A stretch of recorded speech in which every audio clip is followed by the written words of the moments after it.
Get that child away from me. Do you have any idea who I am? The engines of the Boeing 787 were silent. Flight 3117 from Chicago to London wasn't going anywhere. Captain Thomas Richards had just informed the gate that he would not under any circumstances take this plane into the air. His ultimatum delivered to the passenger in seat 2C was simple. Apologize to the family she had just racially abused or be forcibly removed from his aircraft. 247 passengers were stuck on the tarmac and their frustration was building. Some were recording the confrontation on their phones. Others were already calling the airline's customer service line. A few were shouting for the captain to just fly the damn plane. But Captain Richards didn't care about their schedule. He thought he was doing the right thing. He had no idea that by standing up for a stranger, he was about to lose his job, his reputation, and his career that he'd built over 3 decades. And the person who filmed it all had a secret that would change everything. The boarding process for transatlantic Flight 3117 was proceeding with mundane efficiency. It was a cold, clear Tuesday night at Chicago O'Hare International Airport, and the 9 p.m. departure to London Heathrow was fully booked. Business travelers mixed with vacationing families, college students heading for study abroad, and the usual assortment of international travelers. In the cockpit, Captain Thomas Richards, a 30-year veteran of the airline, was running his final pre-flight checks with his first officer, James Wilson. At 50, Thomas was a pilot of the old-school firm fare, and with an unshakable belief that the captain's authority was absolute, designed not for ego, but for the safety and security of every soul on board. Checklist complete. Ground crew reports all clear. James murmured, his voice a relaxed monotone. Good, Thomas replied, scanning the instruments. Let's see if we can't get these people to London a few minutes early. Thomas had joined the airline after 12 distinguished years in the Air Force. He'd flown through sandstorms in the Gulf, navigated hostile airspace over the Balkans, and commanded squadrons with the precise balance of authority and respect that made him a natural leader. His record was spotless, not a single violation or incident in his entire flying career. The terminal was bustling with the usual pre-holiday energy. Gate agents processed the final standby passengers, while ground crew loaded the last of the luggage. Thomas watched through the cockpit window, appreciating the choreographed efficiency of it all. James, I'm going to do my walk-through, Thomas said, unbuckling his harness. It wasn't required by airline policy, but Thomas always greeted the cabin crew and did a visual inspection before every flight. It was a habit from his military days that he'd never abandoned. Still doing that, huh? James smirked. At 38, he represented the newer generation of pilots, technically impeccable but sometimes lacking what Thomas considered the human touch of aviation. Always, Thomas replied with a smile. A machine can fly a plane. It takes a person to command it. The cabin was filling with passengers stowing their belongings and settling into their seats. Thomas nodded to the flight attendants, his presence both reassuring and professional. Sophia Rodriguez, the head flight attendant, gave him a quick update as he passed. Full flight, Captain. We're all set in the galley. Boarding should complete in about 15 minutes. Thank you, Sophia. Everything looks good. He paused. How's your son doing at college? Her face brightened. First semester finals coming up. He's nervous but prepared. This was what Thomas valued, the small human connections that transformed a crew into a team. He continued his walkthrough, nodding to passengers and crew alike. In Thomas's philosophy, safety wasn't just about mechanical checks and weather patterns. It was about creating an environment where every person felt secure, where dignity was as protected as physical well-being. It was an approach that had earned him the highest respect among his peers and crew. He returned to the cockpit, satisfied that his aircraft was ready, unaware that the most challenging test of his career was about to unfold. Dr. Elijah Jackson guided his 7-year-old daughter Lily through the narrow aisle of the aircraft, gently steering her past the first-class cabin. Almost there, Lily Bear. Just a few more rows. At 42, Elijah carried himself with the quiet confidence of a man who had overcome significant obstacles. As one of the leading pediatric cardiac surgeons in Chicago, he was relocating to London for a prestigious one-year fellowship at the Royal Children's Hospital, where he would pioneer a new microsurgical technique for infant heart defects. "Is that our seats, Daddy?" Lily pointed to row 10, the premium economy bulkhead seats they'd been assigned. "That's it. 10A and 10B. You can have the window if you'd like." Elijah smiled, watching his daughter's excitement. Lily clutched her worn plush elephant, Mr. Trunks, which had been her constant companion since his wife Sarah had passed away 3 years ago from breast cancer. Lily was nervous about the move, but trying to be brave. Elijah had prepared her as best he could, explaining that London would be an adventure, that she'd make new friends at her new school, and that they'd come back to visit Chicago during holidays. As they passed row 2, Lily, trying to peer into the first-class cabin with childlike curiosity, stumbled slightly. The small cup of apple juice in her hand tipped, and a tiny splash, no more than a teaspoon, landed on the pristine white designer shoe of the woman in seat 2C. "Disgusting," the woman shrieked, recoiling as if she'd been struck. She yanked her foot back, her face contorting in outrage. Elijah was mortified. "I am so sorry, ma'am." Lily apologized to the lady. "I'm sorry." Lily whispered, her eyes welling with tears as she clutched Mr. Trunks tighter against her chest. The woman in 2C was Vanessa Blackwell, and everything about her exuded wealth and entitlement. Her blonde hair was pulled into an immaculate chignon, her cream-colored cashmere tracksuit likely cost more than the average passenger's entire wardrobe, and her fingers sparkled with diamonds that caught the cabin lights with every dismissive wave of her hand. Elijah grabbed a napkin from his pocket and knelt down. "Please let me get that for you. It's just apple juice." "Get away from me," Vanessa snapped, her voice rising in volume. She looked at Elijah, then at Lily, and her face twisted into a mask of pure contempt. "You people can't even control your children. This is what happens when they lower the standards for who gets to fly up front." Absolutely disgraceful. The "you people" hung in the air, thick and toxic. Elijah, who was black, froze. His hand, holding the napkin, stopped mid-air. He stood up slowly, his expression shifting from apologetic to a cold, controlled quiet. "Ma'am," Elijah said, his voice low. "It was an accident. There is no need for that kind of language." "Oh, that kind of language?" Vanessa mocked him, her voice now loud enough for the entire first class and half of premium economy to hear. "I call it as I see it.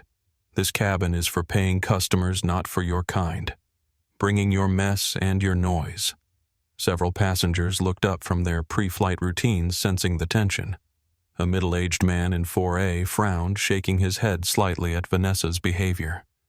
Flight attendant Vanessa called out loudly, snapping her fingers. Sophia Rodriguez rushed over, sensing the confrontation. "Is there a problem? Mom?" "Yes, there's a problem." Vanessa pointed a long manicured finger at Elijah and Lily. "This person assaulted me with his sticky mess. I am not going to sit here for 8 hours breathing the same air as them. I want them moved. Move them to the back of the plane where they belong." The cabin fell silent. Other passengers were now staring, phones emerging from pockets and bags. Lily burst into tears, a high, terrified wail. Elijah picked his daughter up, holding her tight, trying to shield her from the humiliation. He looked at Sophia with a mixture of anger and exhaustion. "We are assigned to seats 10A and 10B. We are not moving. You will move if I tell you to." Vanessa shrieked. "Do you have any idea who I am?" Sophia, hopelessly out of her depth, touched her earpiece. "Captain Richards," she said, her voice trembling slightly. "I think you need to come to the main cabin. We have a situation." Vanessa Blackwell's face flushed crimson as she continued her tirade, her voice cutting through the previously calm atmosphere of the cabin. "I am not sitting anywhere near these people. Do you understand? My husband can have your job with a single phone call. Passengers in nearby rows shifted uncomfortably in their seats. Some averted their eyes, pretending to be absorbed in magazines or phones, while others stared openly, their expressions ranging from disgust to morbid fascination. Cameron Foster, a 29-year-old tech specialist in seat 14C, had already begun recording discreetly on his phone. His eyes narrowed as he captured Vanessa's increasingly vitriolic language. What no one on the plane knew was that Cameron recognized the name Blackwell immediately. Until 6 months ago, he had worked in IT security for Blackwell Enterprises, and what he had discovered there was the reason he no longer did. "It's barely a drop," said an elderly woman from across the aisle. The child apologized. "Let it go." Vanessa whipped around. "Mind your own business. You have no idea who you're speaking to." Elijah Jackson stood perfectly still, one hand stroking his daughter's hair as she buried her face against his shoulder, her small body shaking with sobs. His expression was a carefully composed mask that those who experience racial aggressions learn to wear a mixture of dignity and restraint that requires monumental effort to maintain. "Lily," he whispered to his daughter. "It's okay, baby. You didn't do anything wrong." Sofia Rodriguez looked between the two parties, her professional training at war with her personal sense of justice. "Mom, I can bring you some club soda for your shoe. It will come right out." Club soda. Are you joking? These are limited edition Louboutins. They're ruined. Vanessa thrust her foot forward as evidence, though the small spot was barely visible. A businessman in first class spoke up. "Lady, they're just shoes." The kid said sorry. "Just shoes." "They cost more than your suit," Vanessa shot back. Then she turned to Sophia again. "I want to speak to your supervisor immediately. And I want these people moved away from me, preferably off this flight entirely. The coded language wasn't lost on anyone. These people hung in the air like poison." Elijah's patience was visibly fraying. "My daughter and I have done nothing wrong. The only disruption here is coming from you." Vanessa's laugh was sharp and cruel. "Nothing wrong. You shouldn't even be in this section. Did you get some kind of special upgrade? Affirmative action at 30,000 feet. Gasps emerged from several passengers. A young woman in row 5 covered her mouth in shock. Another passenger muttered, "That's enough, loud enough for those nearby to hear." Sophia's hand trembled as she touched her earpiece again. "Captain, we need you in the main cabin immediately." Lily's sobbing had intensified, her small body shaking against her father's chest. "I want to go home, Daddy," she cried. "I don't like the mean lady." Elijah's eyes flashed with a mixture of pain and fury. "It's okay, Lily. The mean lady can't hurt you. I won't let her." "Oh, look at that," Vanessa sneered, teaching her to play the victim already. Sophia stepped between them, her professional demeanor cracking under the pressure. "Ma'am, please lower your voice. There are other passengers." "Don't tell me what to do," Vanessa interrupted. "My husband is Richard Blackwell. He sits on the board of this airline. I'll have your job by morning if you don't fix this situation right now." The threat landed with the intended effect. Sophia's face paled slightly, but she held her ground. "I've called the captain. He'll be here momentarily." Cameron Foster continued recording, his jaw tight with tension. He had first-hand experience of what the Blackwell name could do, how it could crush careers and lives. 6 months ago, he had discovered irregularities in the company's financial systems, clear evidence of fraud that he'd reported through proper channels. 2 days later, he'd been terminated, escorted from the building by security, and threatened with legal action if he spoke to anyone. His employment record had been tarnished with false claims of incompetence. Now, watching Vanessa Blackwell's behavior, he felt a cold sense of validation. The corruption he'd witnessed in the company was perfectly mirrored in her entitled cruelty. "I don't care who your husband is," Elijah said quietly. "My daughter and I have valid tickets for these seats. We're not moving because you're uncomfortable with the color of our skin." "How dare you accuse me of—" Vanessa began, but she was interrupted by the appearance of Captain Thomas Richards emerging from the cockpit. His presence immediately changed the dynamic in the cabin. His uniform crisp, his bearing straight, he exuded calm authority as he assessed the situation. Captain Thomas Richards emerged from the cockpit and immediately sensed the shift in atmosphere. The air was no longer filled with the mundane bustle of boarding. It was sharp, brittle, and charged with tension. All eyes were on two people, Vanessa Blackwell standing in the aisle with her face contorted in rage, and Dr. Elijah Jackson holding his sobbing daughter, his own face a mask of dignified fury. Thomas sized up the situation in seconds. He was the son of a steel worker and had been an Air Force pilot before joining the commercial lines. He had zero tolerance for two things: threats to his aircraft and bullies.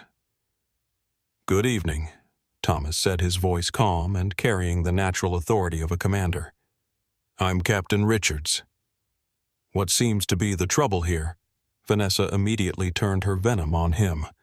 This passenger she spat, gesturing at Elijah and his child, were careless and disgusting. "He spilled something on me, and now he refuses to move. I demand you move them to economy to the back." Thomas looked at the floor. He saw the tiny damp spot on the carpet, smaller than a quarter. He saw the toe of Vanessa's sneaker, which was already drying. Then he looked at Elijah Jackson, who was trying to comfort his daughter. Sir Thomas said, addressing Elijah first. "What happened?" Captain Elijah said, his voice strained but respectful. "My daughter stumbled. A drop of her apple juice spilled. I apologized and offered to clean it. This woman then began screaming about you people and demanding we be moved to the back of the plane. She said we didn't belong here." Thomas's eyes hardened. He turned to Vanessa Blackwell. His voice was still calm, but the temperature had dropped 10 degrees. "Ma'am, is that true?" "Did you use that language?" Vanessa scoffed, crossing her arms. "I said what I said. This is first class. I paid for a first-class experience not to be surrounded by that. I am a Platinum Elite member, and I am telling you to fix this now." "Ma'am, a spilled drop of juice is not a reason to move a passenger," Thomas said. "It is when I say it is," Vanessa retorted. "I am Vanessa Blackwell. My husband is Richard Blackwell. Does that name mean anything to you? He sits on the board of this airline. I can have you fired. I can have this entire crew fired. So I'm going to ask you one more time. Captain, remove them." The threat was clear. The name Richard Blackwell did in fact ring a bell. He was a corporate raider, a titan of finance, and yes, Thomas was vaguely aware he was on the board. He saw Sophia, the flight attendant, go pale. He saw his first officer, James, poke his head out of the cockpit, his expression alarmed. Thomas took a deep breath. He looked at Lily, who was still crying softly into her father's shoulder. He saw Elijah's eyes proud, angry, and also resigned, as if this was a scene he had experienced too many times before. In that moment, something crystallized in Thomas Richards. A lifetime of discipline of doing things by the book, of respecting chain of command, collided with a deeper, more fundamental principle. "Mrs. Blackwell," he said, his voice level but firm, "on my aircraft safety comes first, and that includes the dignity and safety of every passenger. Dr. Jackson and his daughter have valid tickets for their seats. They have done nothing wrong. I will not be moving them." Vanessa's eyes widened. "Excuse me, did you not hear me? Do you know what my husband will do when he—" Thomas held up a hand, cutting her off. "What I know, ma'am, is that on this aircraft, I am the final authority, and I've determined that the only disruption to the safety of this flight is coming from you. How dare you? I'll have your job for this." "That's your prerogative," Thomas said calmly. "But right now you have a choice to make. You can apologize to Dr. Jackson and his daughter and take your seat, or you can be removed from this flight." The cabin went completely silent. Even Lily had stopped crying, sensing the shift in power. Vanessa looked around, expecting to find support, but was met with averted gazes or outright disapproval. "You can't be serious," she said, her voice lower but still venomous. "You're choosing them over me. Do you have any idea what Richard will do to your career?" Thomas didn't flinch. "I'm not choosing anyone over anyone, Mrs. Blackwell. I'm enforcing the standards of conduct that apply equally to every passenger.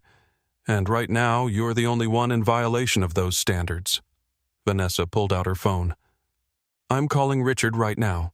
You'll be lucky to work as a crop duster when he's finished with you." As she dialed, Thomas turned to Sophia. "Please inform the gate that we have a non-compliant passenger who may need to be removed." Sophia hesitated for just a moment, then nodded and moved toward the galley phone. Vanessa's voice rose as she spoke into her phone. "Richard, you won't believe what's happening.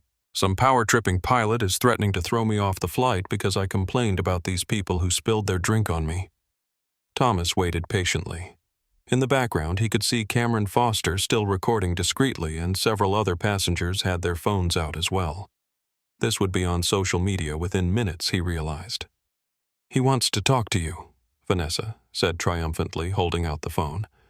"My husband wants to speak with you, Captain." Thomas took the phone. "This is Captain Thomas Richards." The voice on the other end was cold and precise. "Captain, this is Richard Blackwell. I understand there's some confusion about my wife's comfort on your flight." "No confusion, sir. Your wife used racially charged language toward another passenger and his child over a minor accident. She's been asked to apologize or deplane. Listen carefully, Richards. I sit on the board of your airline. I can make one phone call and end your career tonight. Now, whatever my wife said, I'm sure it was misinterpreted. Be smart about this. Move the other passengers, smooth things over, and get that plane in the air." Thomas felt a strange calm settle over him. "Mr. Blackwell, with all due respect, I don't take orders from board members when I'm in command of an aircraft. Your wife has a choice to make. The consequences of her choice are hers alone." He handed the phone back to Vanessa, whose face had turned an alarming shade of red. "This is your final opportunity, Mrs. Blackwell," Thomas said. "Apologize to Dr. Jackson and his daughter, or you will be escorted off this aircraft." Vanessa looked at the phone, then at Thomas, then at Elijah and Lily. For a moment it seemed like she might relent. Then her face hardened again. "I will not apologize for expecting proper service. You're making a terrible mistake, Captain Richards. When this is over, you won't just lose your job. You'll never work in this industry again." Thomas nodded once his decision made. "Sophia, please inform the gate we need security to escort a passenger off the aircraft." He turned to the rest of the cabin. "Ladies and gentlemen, I apologize for the delay. We'll be airborne as soon as possible." As Sophia made the call, Thomas noticed First Officer James staring at him from the cockpit doorway, his expression a mixture of disbelief and fear. Their eyes met, and in that look Thomas knew that the consequences of his decision were just beginning to unfold. Thomas Richards returned to the cockpit with the cabin buzzing behind him. James Wilson was already seated, his face tight with concern. "Are you out of your mind?" James hissed. "That's Richard Blackwell's wife. He owns half the airline's stock." Thomas didn't respond immediately. He sat in his captain's chair and stared out at the dark tarmac, the distant lights of other aircraft moving across the field. After 30 years of flying, he had never faced a situation quite like this. "I need a minute," he said to James, standing up again. "Take over pre-flight." "Thomas, listen to me," James said, his voice urgent. "Call the gate. Tell them there's been a misunderstanding. Let Sophia handle it. You don't have to be the one to die on this hill." "I said I need a minute." Thomas repeated his tone, leaving no room for argument. He walked to the lavatory and closed the door behind him. In the small, confined space, he gripped the edge of the sink and stared at his reflection in the mirror.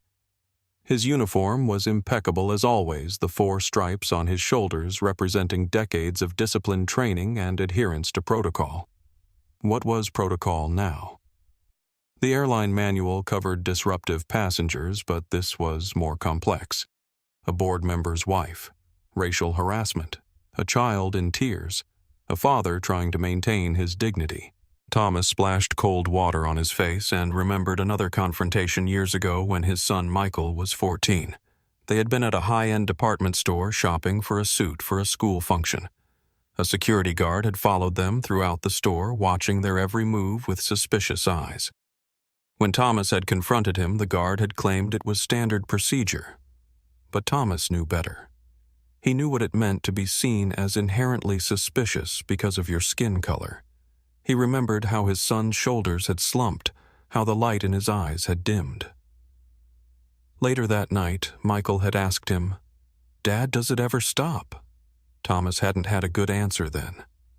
Now, in a different context, the same question echoed. Does it ever stop? Not if good people remain silent, he realized. Another memory surfaced: his time in the Air Force flying through hostile territory. The rule had been clear. You protect your people no matter what.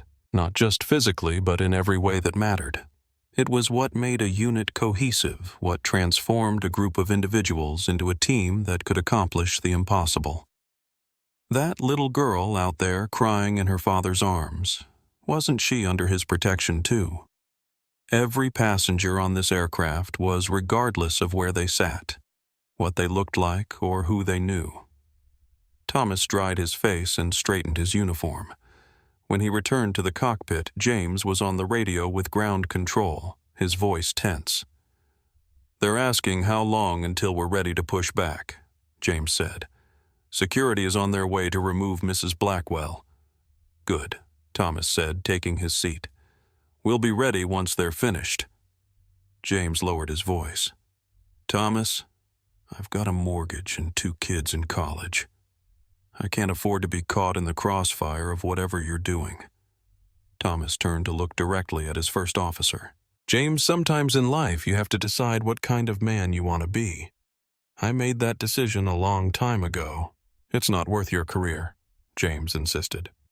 "Some things are worth more than a career," Thomas replied. "Some principles don't have a price tag."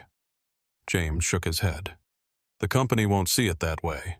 They'll see a captain who unnecessarily delayed a flight and embarrassed a board member. They'll see a liability, not a hero." "I'm not trying to be a hero," Thomas said.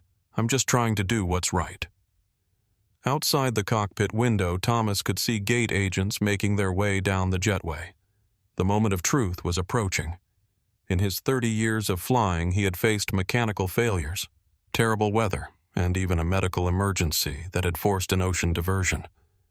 But he had never faced a threat to his career like this. Was he really willing to risk everything? The pension he had worked towards for decades, the identity he had built as a pilot, the stability that supported his family.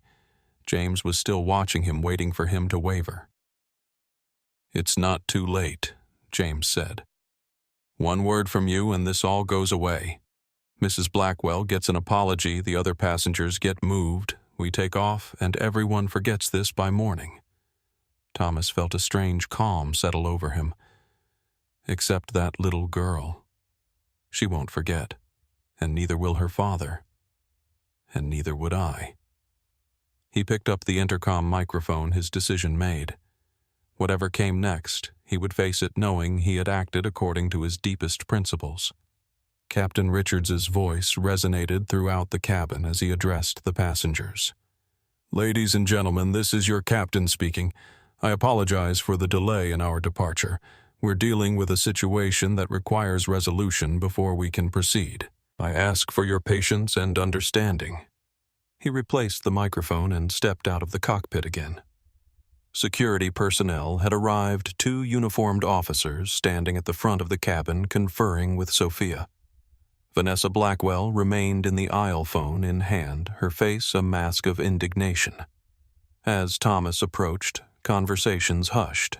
Passengers who had been complaining about the delay fell silent, sensing that something significant was unfolding.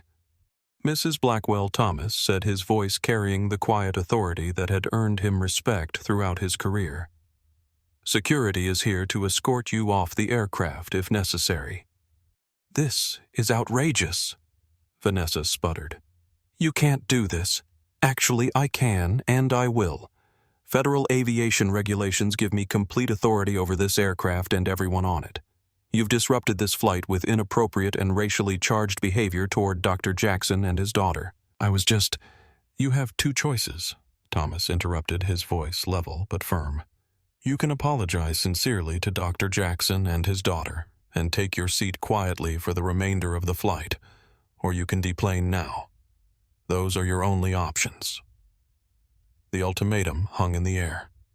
Passengers watched with a mixture of fascination and discomfort as Vanessa's face cycled through emotions: shock, anger, disbelief, and finally a calculating coldness. "Do you know what my husband will do to you?" she asked, her voice lower now. Thomas didn't flinch.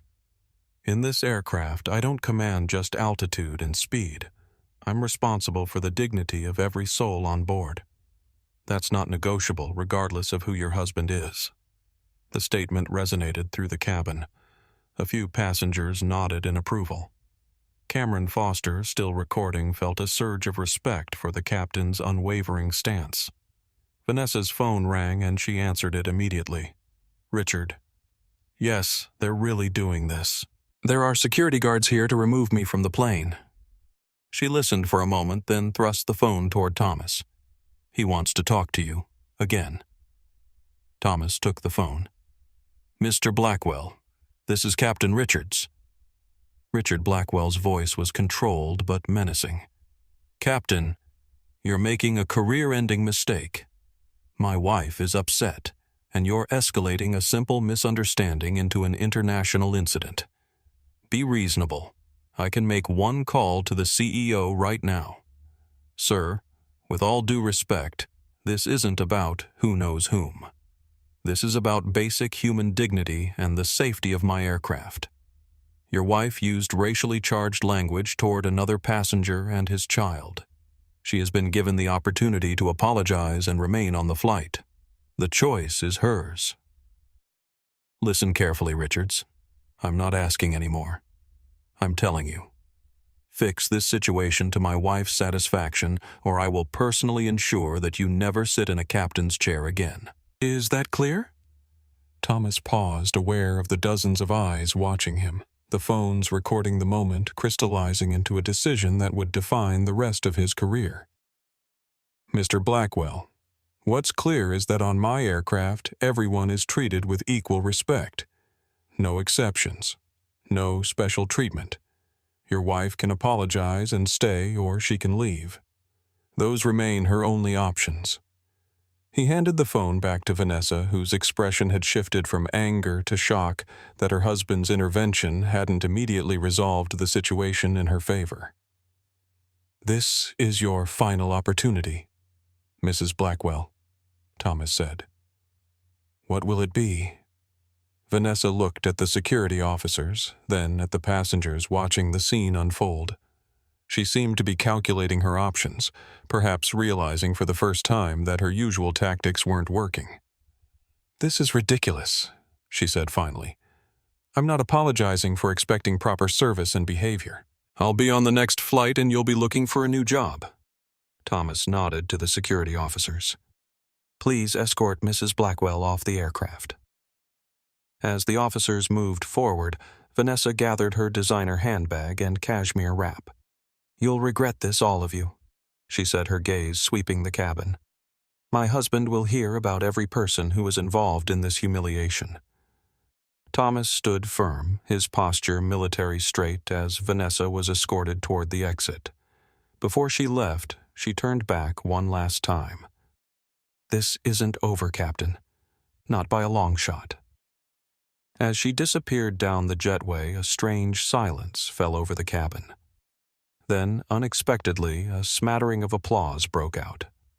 It wasn't universal. Some passengers looked concerned about the delay or the confrontation they'd witnessed, but enough people clapped to create a moment of solidarity. Thomas turned to find Elijah Jackson standing nearby, his daughter Lily still in his arms, though she had stopped crying and was watching with wide, uncertain eyes. "Thank you," Captain Elijah said quietly. "You didn't have to do that."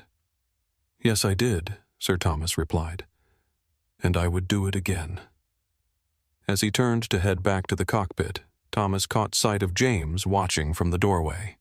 His first officer's expression was a mixture of disbelief and fear. "You realize what you've just done?" James asked as Thomas approached. "I've upheld the standards I swore to maintain," Thomas answered. "Now let's get these people to London." But as he settled back into his seat, Thomas was acutely aware that the consequences of his decision were only beginning to unfold. He had just made an enemy of one of the most powerful men associated with the airline perhaps in the entire industry. The realization didn't fill him with regret, but with a strange sense of clarity. Some lines once drawn cannot be uncrossed. First Officer James Wilson's fingers drummed nervously against the control panel as Thomas slid back into the captain's seat. Outside, the ground crew was preparing for pushback now that the Blackwell situation had been resolved, at least temporarily. "You've lost your mind," James said, his voice low and tense. "Do you have any idea what you've just done?" Thomas began his pre-flight checklist again, his movements precise and methodical. "I've enforced the standards of conduct on my aircraft. Nothing more, nothing less. You've just kicked a board member's wife off the plane. And for what? A drop of juice. A few harsh words. Was that really worth torching your career?" Thomas paused, fixing James with a steady gaze. "It wasn't about the juice, James. You know that as well as I do. It was about a woman who thought her wealth and connections entitled her to degrade another human being, to humiliate a child. Where exactly would you have drawn the line?" James looked away, unable to meet Thomas's eyes. "I'm not saying she was right. I'm saying there were other ways to handle it. Ways that wouldn't have made an enemy of Richard Blackwell. Such as, you could have moved the Jacksons to first class, upgraded them. Everyone would have been happy." Thomas shook his head. "And what lesson would that have taught that little girl? That when someone treats you as less than human, you should just accept it and move away. That if you're powerful enough, you can get away with anything." James's radio crackled with air traffic control instructions, providing a momentary reprieve from the tension. After acknowledging the transmission, he turned back to Thomas. "The ultimate sin in my cockpit isn't a mistake," Thomas said quietly. "It's silence in the face of what we know is wrong. My father taught me that. My commanders in the Air Force reinforced it, and I've lived by it for 50 years. Noble principles don't pay mortgages," James muttered. "No, but they let you sleep at night." Thomas completed his checklist and prepared for pushback. As he worked, he couldn't help but notice the subtle shift in James's demeanor, a pulling away, a distancing. His first officer was already separating himself from Thomas's decision, already preparing his defense for when the inevitable fallout came. Through the cabin intercom, Thomas addressed the passengers. "Ladies and gentlemen, this is Captain Richards. We're cleared for departure and should be taking off momentarily.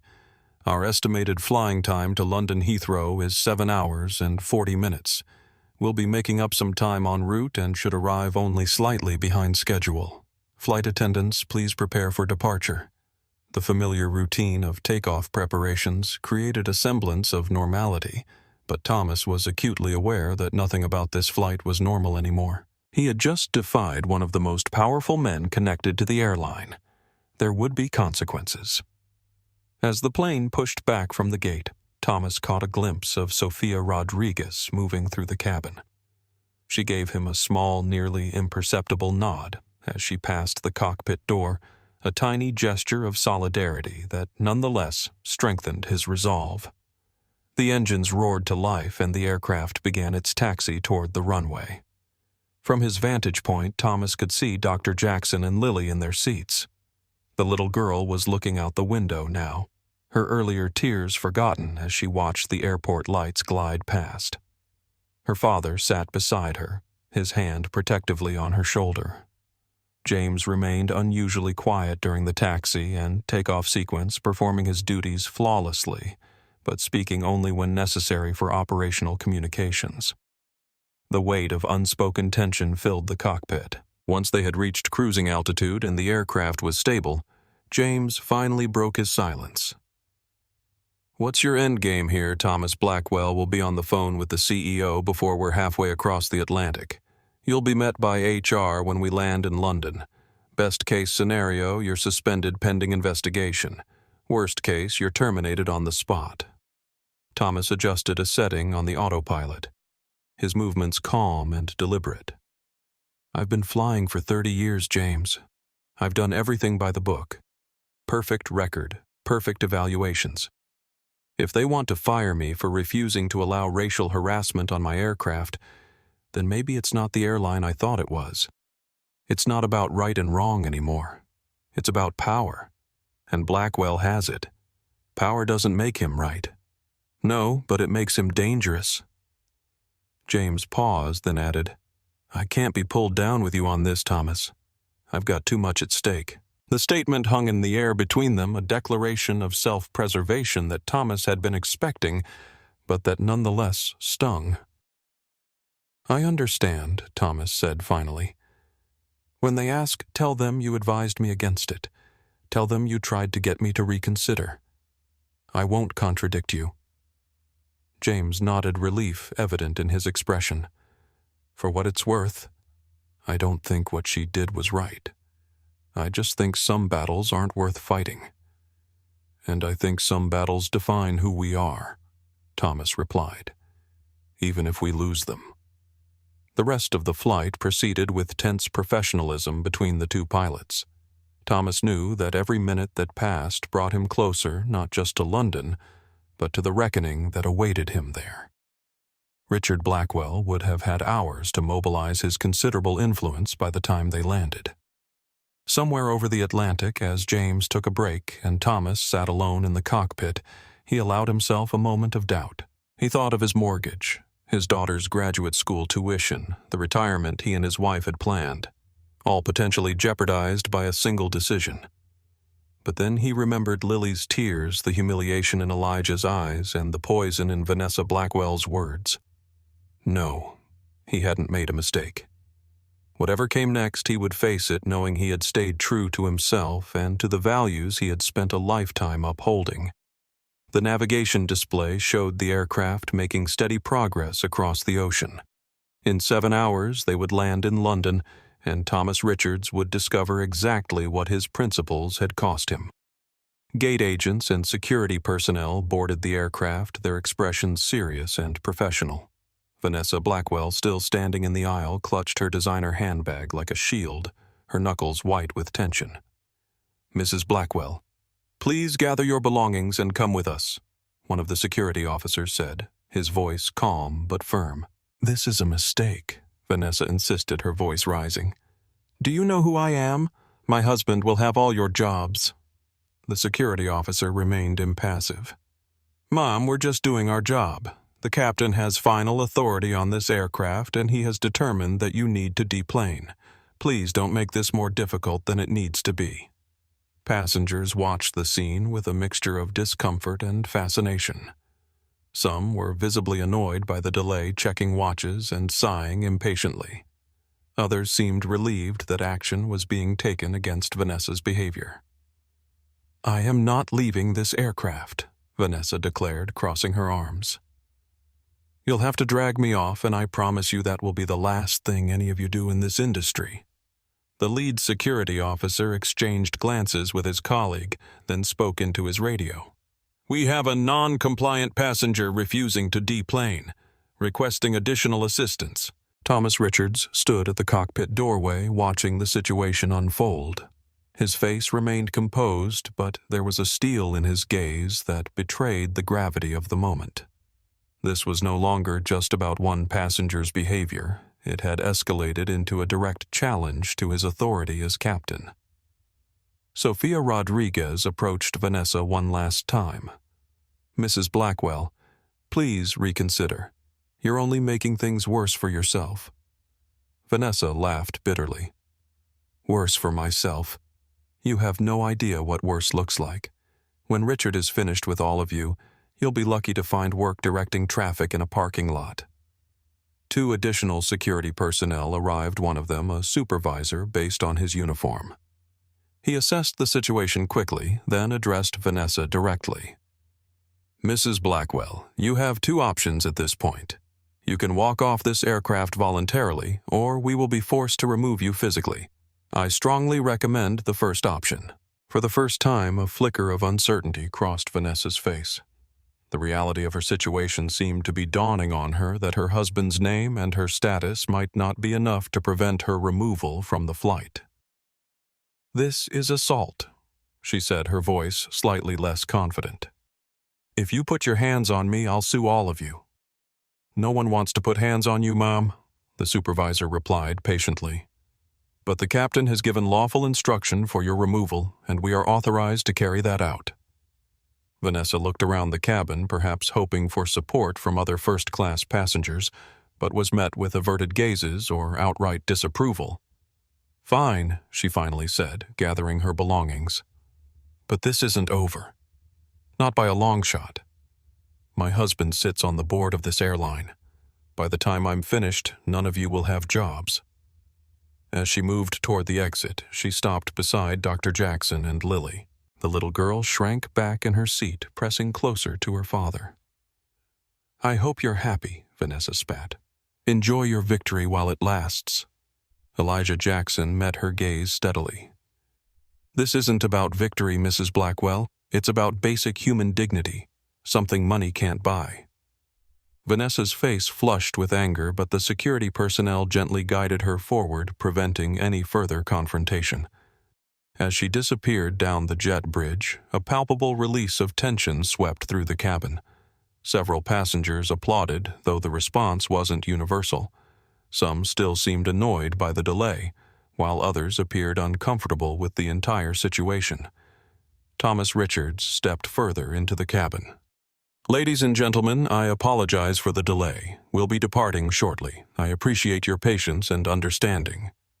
An elderly man in first class spoke up. "Captain, you did the right thing. Don't let anyone tell you different." Thomas nodded in acknowledgement, then made his way to where Dr. Jackson and Lily were seated. The little girl was calmer now, though her eyes were still red from crying. "Dr. Jackson, I want to personally apologize for what you and your daughter experienced today," Thomas said quietly. "That's not what our airline stands for." Elijah extended his hand. "Thank you, Captain. Most people would have taken the easier path. What you did means more than you know, especially to her." He nodded toward Lily. Thomas crouched down to be at eye level with Lily. "Hello there. I'm Captain Richards." "What's your name, Lily?" she answered shyly, still clutching her stuffed elephant. "Well, Lily, I want you to know that you didn't do anything wrong. Sometimes adults behave badly, but that's never your fault." "Okay." Lily nodded solemnly. "Are you going to get in trouble?" The question, so innocent yet so perceptive, caught Thomas off guard. He glanced up at Elijah, then back to Lily. "Don't you worry about that. My job is to make sure everyone on this plane is safe and treated with respect. That's all I did." But as he returned to the cockpit to prepare for departure, Thomas couldn't help but wonder the same thing. Would he get in trouble? Richard Blackwell's influence was considerable, and Thomas had just very publicly removed his wife from a flight. James Wilson was already in his seat, running through pre-flight checks again. His expression was grim. "That was quite a show," he said as Thomas settled in. "I hope it was worth it." "It wasn't a show, James. It was the right thing to do." "The right thing might cost you everything," James replied, not looking up from the instrument panel. "Some things are worth the cost." As the aircraft finally pushed back from the gate nearly 90 minutes behind schedule, Thomas caught sight of Cameron Foster through the cockpit doorway. The young man was looking directly at him, nodding slightly in what seemed like respect or approval.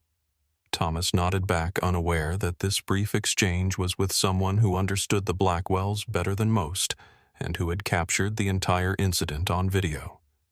The engines roared to life, and Flight 3117 began its taxi toward the runway. Thomas focused on the familiar procedures, the comforting routine of takeoff preparations. But beneath the professional calm, a thought kept circling. Had he just ended his career? As the aircraft accelerated down the runway and lifted into the night sky, Thomas felt a strange mix of emotions. The exhilaration of flight that never grew old, coupled with the sobering knowledge that this particular journey might be his last as a captain. Whatever came next, he had stayed true to his principles. That would have to be enough. The wheels of Flight 317 touched down at London Heathrow at 10:42 a.m. local time, the Boeing 787 gleaming under the pale English sunlight. Thomas guided the aircraft to its designated gate with the same precision he'd demonstrated throughout his 30-year career. If this was to be his last landing as captain, at least it was a perfect one. As the engines spooled down, Thomas completed his shutdown checklist with methodical care. James had been unusually quiet during the descent and landing, speaking only when operational necessity demanded it. "Nice landing," James said finally, almost reluctantly. "Thank you," Thomas replied, signing the flight log. Through the cockpit window, he could see something unusual, a group of people waiting on the jet bridge. Not gate agents or ground crew, but men in suits. His heart sank. He recognized the airline's London-based HR director among them. "Looks like your welcoming committee has arrived," James observed, nodding toward the window. "So it seems." The cabin intercom chimed and Sophia's voice came through. "Captain Richards, there are airline representatives requesting to speak with you immediately upon deplaning." "Thank you, Sophia. I'll be right there." Thomas stood straightening his uniform jacket out of habit. Before he could exit the cockpit, James spoke again. "Thomas, I want you to know." He hesitated, then shook his head. "Never mind. Good luck." Thomas studied his first officer for a moment, recognizing the conflict in the younger man's eyes. "Take care of yourself, James," he said simply, then stepped into the cabin. The passengers were still collecting their belongings, preparing to deplane. As Thomas made his way down the aisle, several people nodded to him respectfully. An older gentleman reached out to shake his hand. "Well done, Captain. Don't see that kind of backbone much these days." Thomas nodded in acknowledgement and continued forward at row 10, Doctor. Jackson was helping Lily with her backpack. Their eyes met, and Elijah gave him a solemn nod, understanding passing between them without words. At the aircraft door, Sophia stood with the other flight attendants. "They've been waiting since before we landed," she whispered. "Mr. Blackwell must have made those calls mid-flight." "I expected as much," Thomas replied. "Thank you for your support, Sophia." "What you did was right, Captain." Her voice wavered slightly. Not everyone would have had the courage. Thomas stepped onto the jet bridge where 4 men in suits waited. He recognized Walter Pearson, the airline's European HR director, and Charles Dawkins, the London station manager. The other 2 were unfamiliar. Captain Richards Pearson said, his tone formal. "I'm afraid I need to collect your credentials and access badges immediately. You've been placed on administrative suspension pending investigation." Thomas had anticipated this, but the reality still stung. Without a word, he unpinned his captain's wings and removed the airline ID badge from his jacket. As he handed them over, he noticed Dawkins couldn't quite meet his eyes. "Is there anything you'd like to say for the preliminary report?" Pearson asked. "My actions on Flight 317 were in accordance with my authority as captain and my responsibility to maintain a safe and respectful environment for all passengers," Thomas stated evenly. "I stand by my decision. You refused a direct request from a board member." One of the unfamiliar men said, his voice cold. "You publicly humiliated his wife." "I refuse to allow racial harassment on my aircraft," Thomas corrected him. The fact that it came from a board member's wife is irrelevant to my duties as captain. Pearson cleared his throat uncomfortably. A car is waiting to take you to the crew hotel. You're to remain there until further notice. Your return flight has been reassigned. A disciplinary hearing will be scheduled within 48 hours. Thomas nodded. Is that all? For now? Pearson hesitated, then added in a lower voice. This is coming from the very top, Richards. Blackwell has the CEO's ear, and he's out for blood. As Thomas was escorted through the terminal, he noticed people staring. Some were colleagues, other pilots, and flight attendants who watched with expressions ranging from sympathy to discomfort to outright avoidance. News traveled fast in the airline world. Near the exit, he was surprised to find Cameron Foster waiting. The young man approached him cautiously. Captain Richards, I was on the flight. I recorded what happened. Thomas looked at him warily.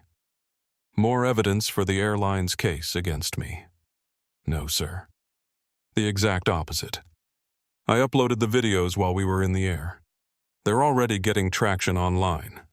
People need to see what really happened, not whatever spin Blackwell puts on it. Before Thomas could respond, one of his escorts stepped between them.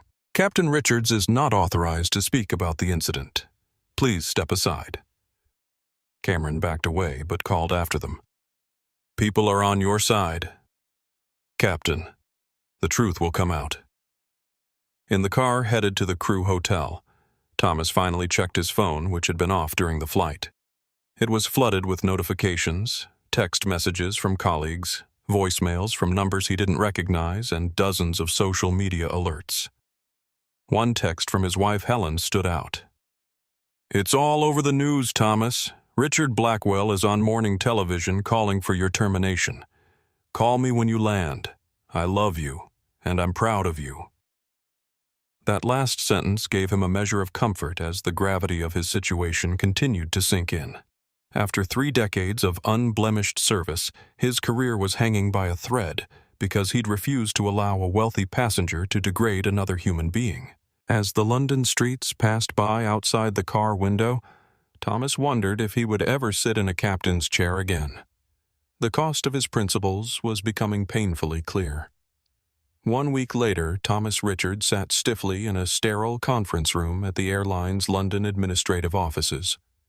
Across from him, 3 members of the disciplinary committee studied him with expressions ranging from neutral to openly hostile.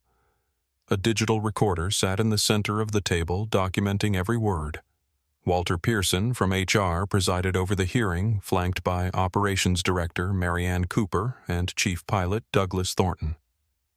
Behind them, separated by a glass partition in an observation room, sat Richard Blackwell himself, his expensive suit and cold stare designed to intimidate. Thomas had refused the airline's suggestion that he bring a union representative. This wasn't about contracts or regulations. It was about right and wrong. He would stand on his own. This disciplinary hearing is now in session, Pearson began formally. Captain Thomas Richards, you've been called to answer charges of insubordination, violation of customer service protocols, and willful disruption of airline operations resulting in financial loss. How do you plead? Thomas met Pearson's gaze evenly. I acted within my authority as captain to ensure the safety and dignity of all passengers on my aircraft. Marianne Cooper sighed, making a note on her tablet. Captain Richards, we're not disputing your technical authority. We're questioning your judgment. A simple customer service issue was escalated unnecessarily, resulting in the removal of a high-profile passenger, a significant departure delay, and substantial public relations damage to the airline. With respect, Ms. Cooper, it was not a simple customer service issue, Thomas replied. It was a case of overt racial harassment directed at a passenger and his child. Douglas Thornton, a former pilot himself, leaned forward. Let's be clear about something, Richards. There are ways to handle difficult passengers without creating an international incident. You chose the nuclear option. From his jacket pocket, Thomas withdrew a printed copy of the airline's own passenger code of conduct.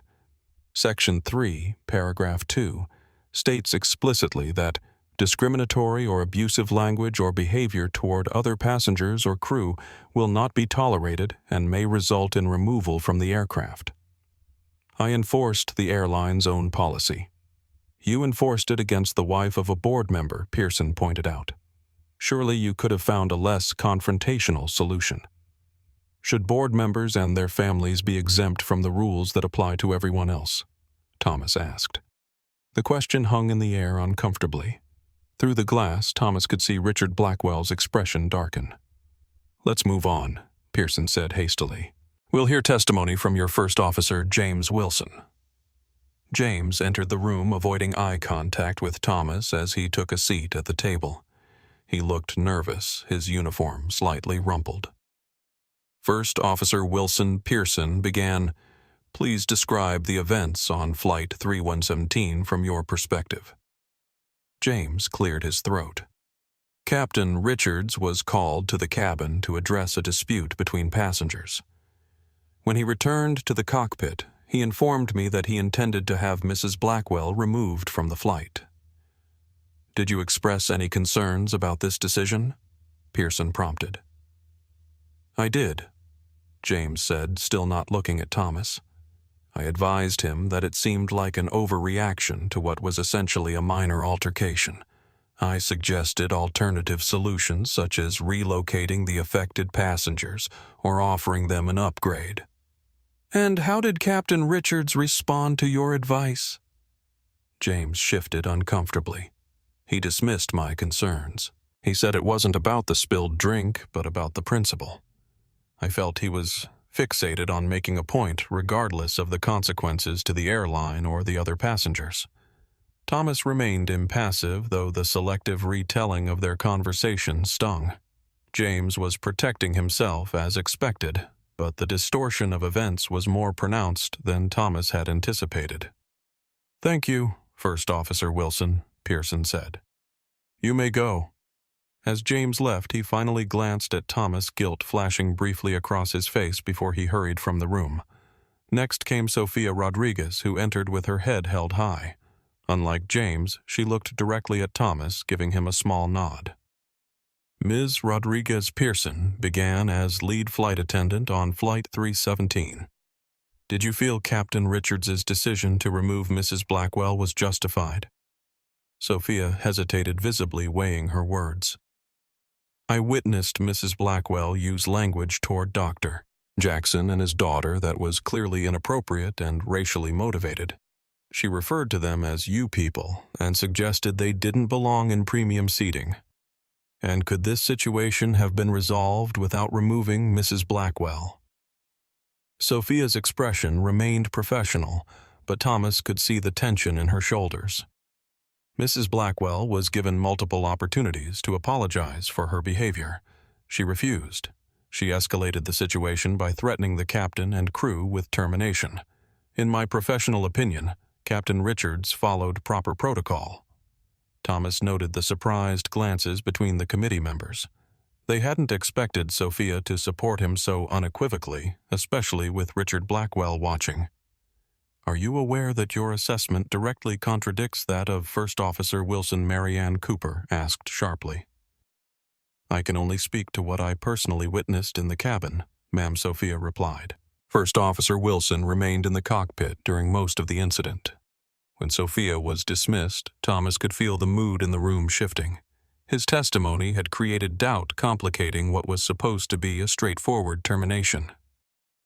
Captain Richards Pearson said, Finally, do you have anything else to add before we deliberate?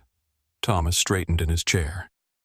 In 30 years of flying, I've never violated protocol or shirked my responsibilities as captain. I've made decisions that saved lives during mechanical failures and medical emergencies. I've diverted flights when necessary and delivered passengers safely through severe weather. Not once has my judgment been questioned. He paused, glancing briefly at Richard Blackwell through the glass. The moment my judgment is called into question is when I stand up against racial harassment. That should tell you everything you need to know about this proceeding. Pearson's expression tightened. You're dismissed, Captain. We'll inform you of our decision. As Thomas left the conference room, he passed Richard Blackwell entering from the observation area. Their eyes met briefly, and Blackwell's expression was coldly triumphant. "You should have known better," Richards Blackwell said quietly. "No principle is worth your career." "Some are," Thomas replied simply and continued walking. 2 hours later, Thomas received the committee's verdict in his hotel room: immediate termination for failure to follow company protocol and exercise appropriate judgment. His 3 decades of service were reduced to a single paragraph of corporate language that carefully avoided any mention of the actual incident's nature.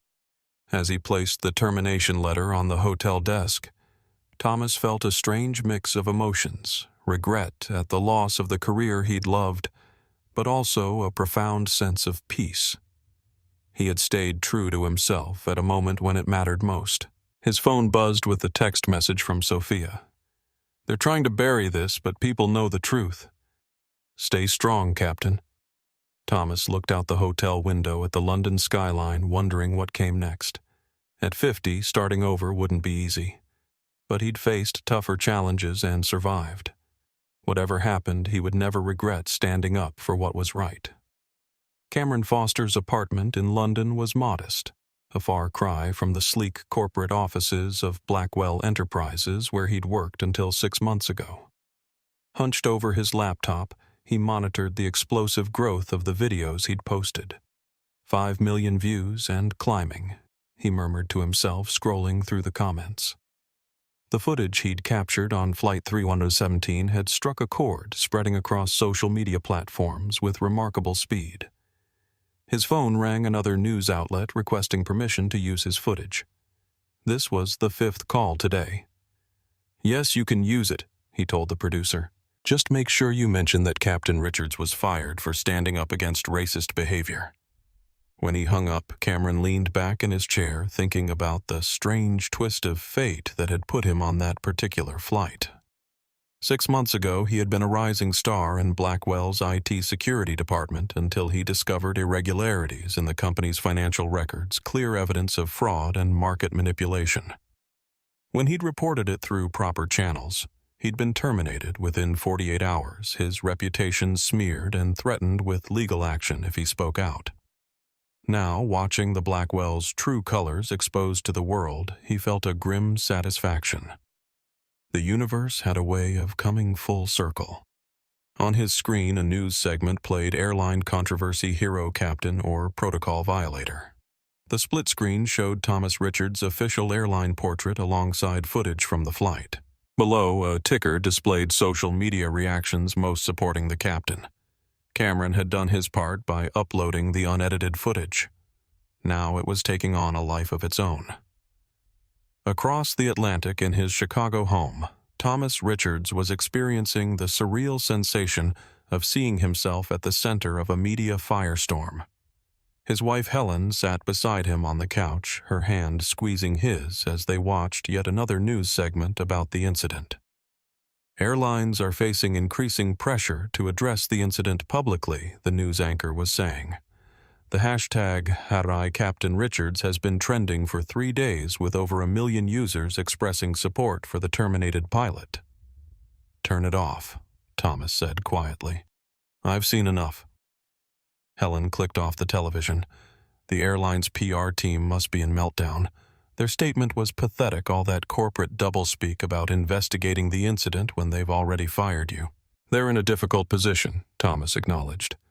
"Blackwell essentially forced their hand. That doesn't make it right." Helen's voice was tight with anger. 30 years of perfect service and they threw you away because some rich bigot's feelings got hurt." The doorbell rang, interrupting their conversation. Thomas opened the door to find a courier with an express package. Thomas Richards. "Sign here, please." Inside the package was a brief letter from a civil rights attorney named Grace Mendoza, along with her business card. "Your stand against discrimination has resonated with many," the letter read. "If you're interested in discussing legal options regarding your termination, I would be honored to represent you." What happened on that flight matters, and how the airline responded matters even more. As Thomas considered the offer, his phone buzzed with a text from an unknown number. It was Dr. Elijah Jackson, Captain Richards. "I've just learned about your termination. I can't express how sorry I am that standing up for my daughter and me has cost you your career. If there's anything I can do. Testimony statements to the press, please let me know. What you did meant more than you know. Lily still talks about the brave pilot." Thomas felt a lump in his throat as he showed the message to Helen. "You should respond," she said gently, "and you should call that attorney." Meanwhile, in his expansive London hospital office, Dr. Elijah Jackson watched his daughter Lily coloring at a small table he'd set up for her.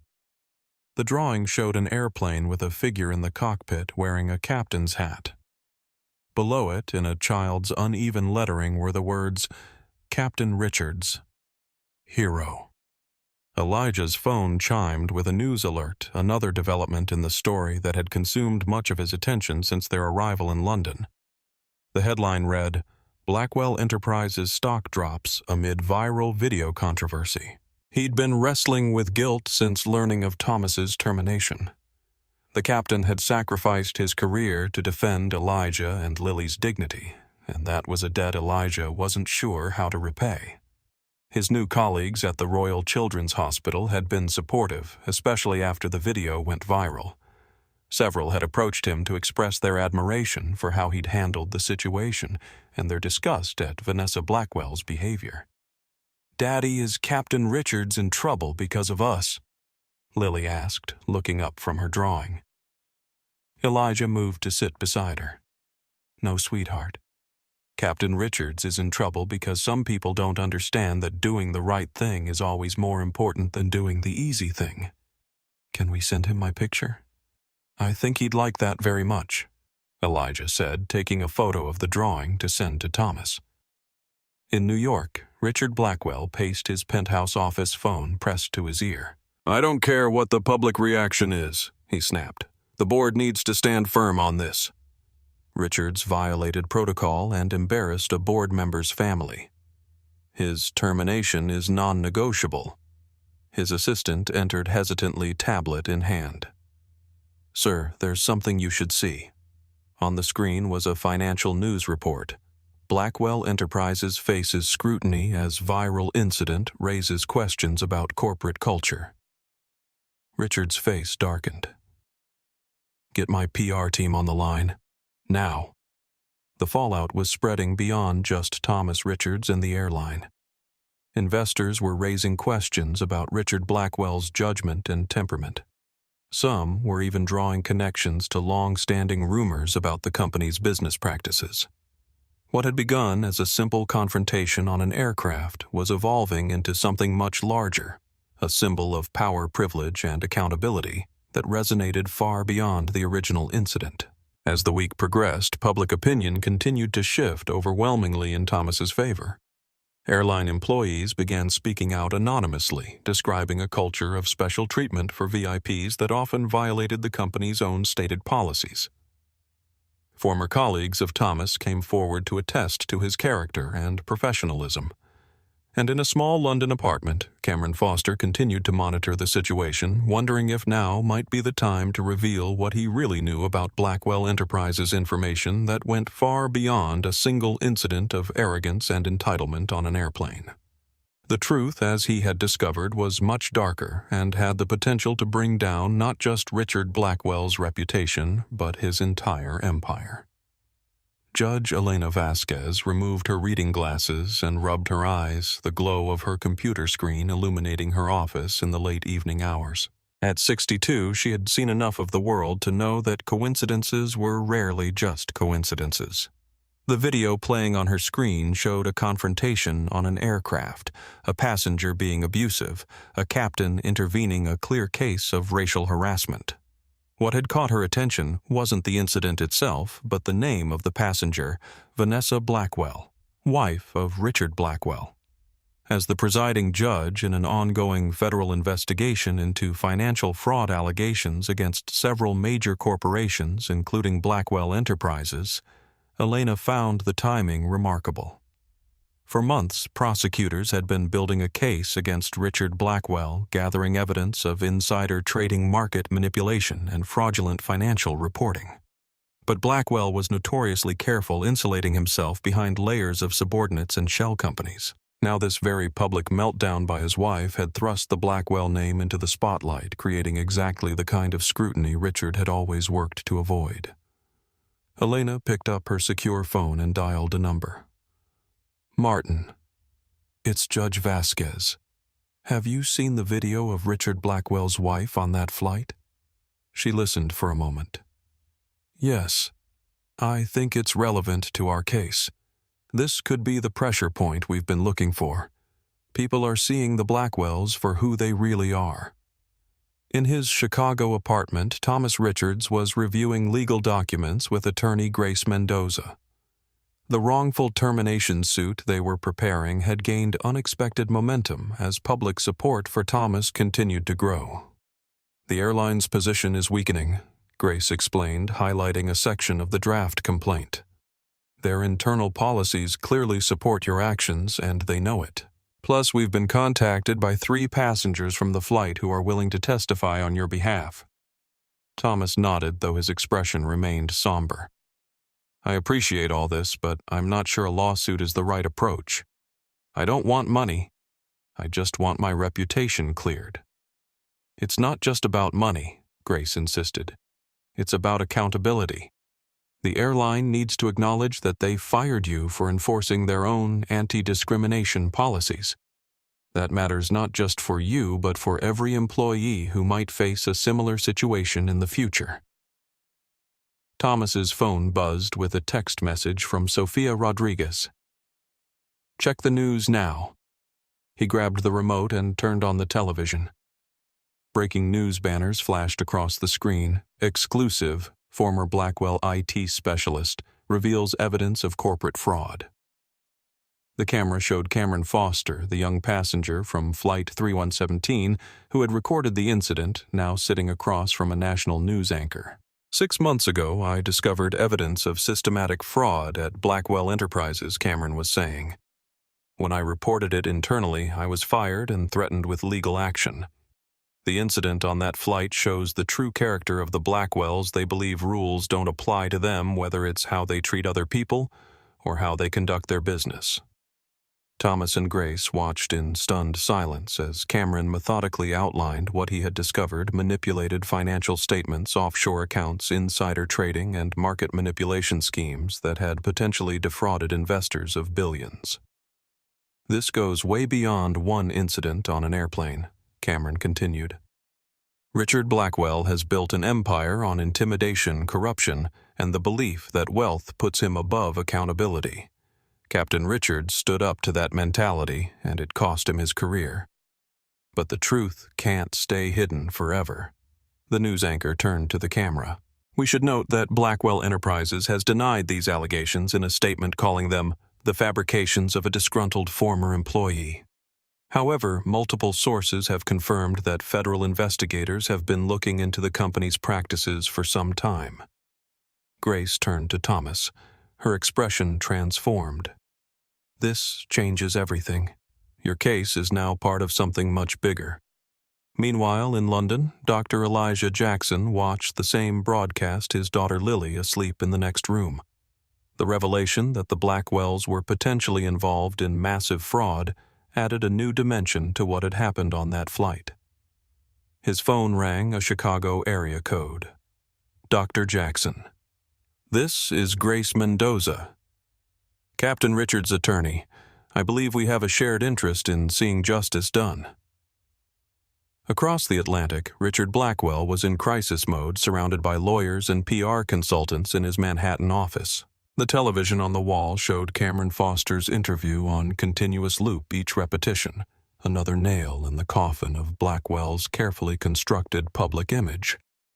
"How did this happen?" he demanded, slamming his fist on the conference table. "Who cleared Foster's termination 6 months ago? I want names." His general counsel looked uncomfortable. "Sir, we should focus on the immediate legal exposure. The SEC has already contacted us requesting additional documentation, and there are rumors of a grand jury being convened. Richard's face was ashen beneath his tan. This is all because of that pilot. If he had just done what he was told, none of this would be happening. With respect, Mr. Blackwell, his PR director, interjected. The public is overwhelmingly against us on this. Your wife's behavior on that flight, followed by your aggressive response in having Captain Richards fired, has created a narrative we can't easily counter. People see it as a clear abuse of power. Richard stared at him coldly. So we're supposed to just surrender? Let some self-righteous pilot and a vindictive IT specialist destroy everything I've built? What we're saying, sir, is that we need to change tactics. The aggressive approach has backfired. We need to consider damage control options, including possibly a settlement with Richards and a public statement expressing regret for the incident. Absolutely not, Richard snapped. I don't apologize. I don't back down. That's how I built this company, and that's how I'll protect it. What Richard Blackwell didn't realize was that his refusal to back down was exactly what Judge Elena Vasquez had been counting on. As she signed the warrants authorizing a comprehensive search of Blackwell Enterprises records, she reflected on the strange chain of events that had led to this moment. A drop of apple juice on an expensive shoe, a captain who refused to look the other way, a young IT specialist with evidence of fraud, and a powerful man whose arrogance had finally caught up with him. Sometimes justice found its path through the most unexpected channels. Judge Elena Vasquez sat in her chambers reviewing the latest reports from the SEC investigation into Blackwell Enterprises. What had begun as a routine financial fraud case had expanded dramatically in the wake of Cameron Foster's public revelations. Now federal investigators were uncovering layers of corruption that extended far beyond what even they had initially suspected. The flight incident was the thread that unraveled everything, remarked Assistant U.S. Attorney Daniel Martinez, seated across from her desk. Once people started looking closely at Blackwell, they couldn't look away. Elena nodded, tapping a document on her desk. This is remarkable. Foster's testimony opened the floodgates.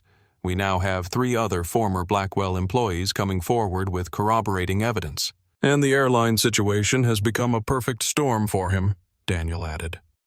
The wrongful termination lawsuit from Captain Richards is generating daily headlines, keeping Blackwell in the public eye in the worst possible way. Have you seen the passenger testimonies? Elena asked. 7 people from that flight have now provided sworn statements about what happened. The consistency is striking. Daniel checked his notes.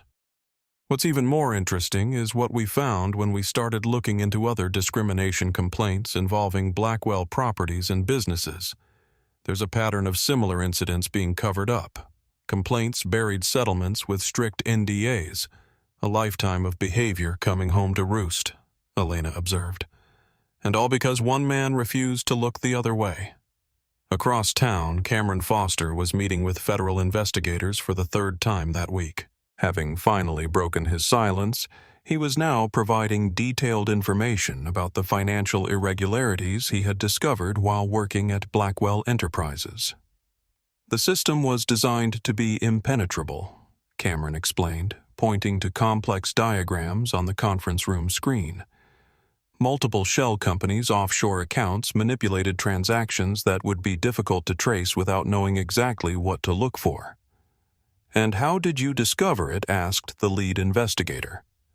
I was implementing a new security protocol for their financial systems. During the integration testing, I kept encountering discrepancies that didn't make sense. When I dug deeper, I found evidence of fraud going back at least 7 years. Why didn't you report it to authorities immediately? Cameron's expression darkened. I made the mistake of following company protocol, reported it to my supervisor, then to compliance. 2 days later, I was terminated for performance issues and escorted out by security. Then came the threats, legal action, career destruction, the works. They made it very clear what would happen if I spoke up. What changed? Why come forward now? seeing Captain Richards stand up to the Blackwells, watching him lose his career for doing the right thing. It put things in perspective. If he could sacrifice everything on principle, how could I stay silent? Meanwhile, in Chicago, Thomas Richards was meeting with Grace Mendoza in her downtown office, reviewing developments in their case against the airline. The situation has evolved beyond what any of us anticipated, Grace explained, spreading documents across her desk. We've been contacted by Judge Vasquez's office. The FBI wants to speak with you about your interactions with Richard Blackwell. Thomas raised an eyebrow. I barely interacted with him, just that brief phone conversation on the aircraft. It's not about what he said to you directly. It's about establishing a pattern of behavior, how he uses his power and influence to override normal protocols and procedures. Your experience is now evidence in a much larger case. Thomas absorbed this information silently. When he had refused to allow Vanessa Blackwell's behavior on his aircraft, he had never imagined it would lead to a federal fraud investigation. Life had strange currents sometimes. There's something else, Grace continued, sliding a folder toward him. Dr. Jackson reached out again. He's coming back to Chicago next week for a medical conference and wants to meet with you. He's also agreed to provide a detailed statement for our case. Thomas opened the folder to find a child's drawing of an airplane with a captain in the cockpit.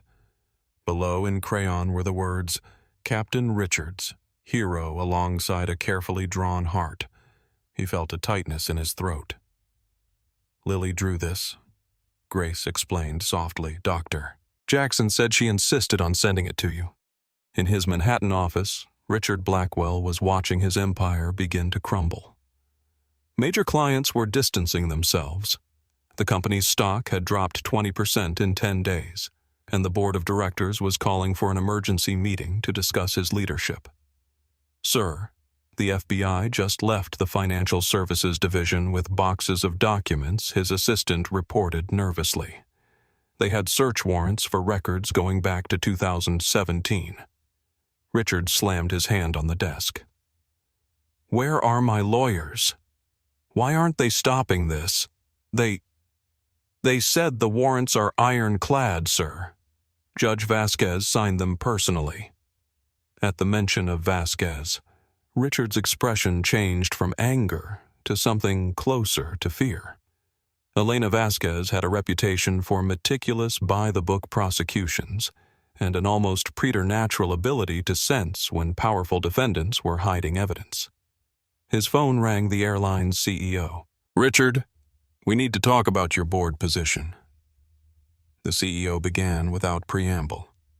Given the current situation, the other board members feel it would be appropriate for you to take a leave of absence until these legal matters are resolved.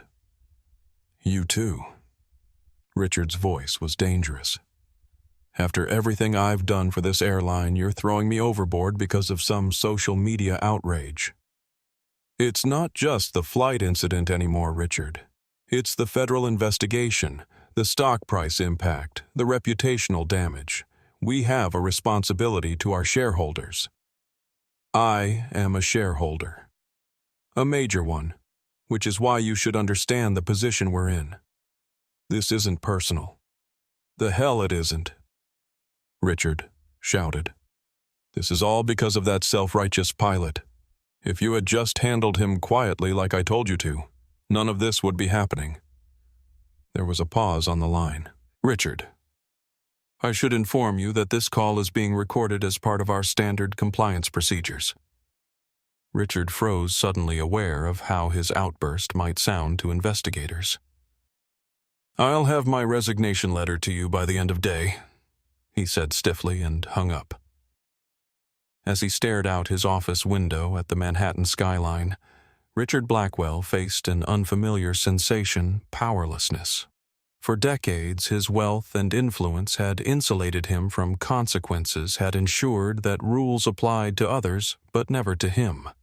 All it had taken to begin his undoing was a drop of apple juice, a crying child, and a pilot who refused to be intimidated. The irony was bitter indeed. Across the country, in the modest Chicago apartment that had been his home for 20 years, Thomas Richards sat at his kitchen table with Helen contemplating their uncertain future.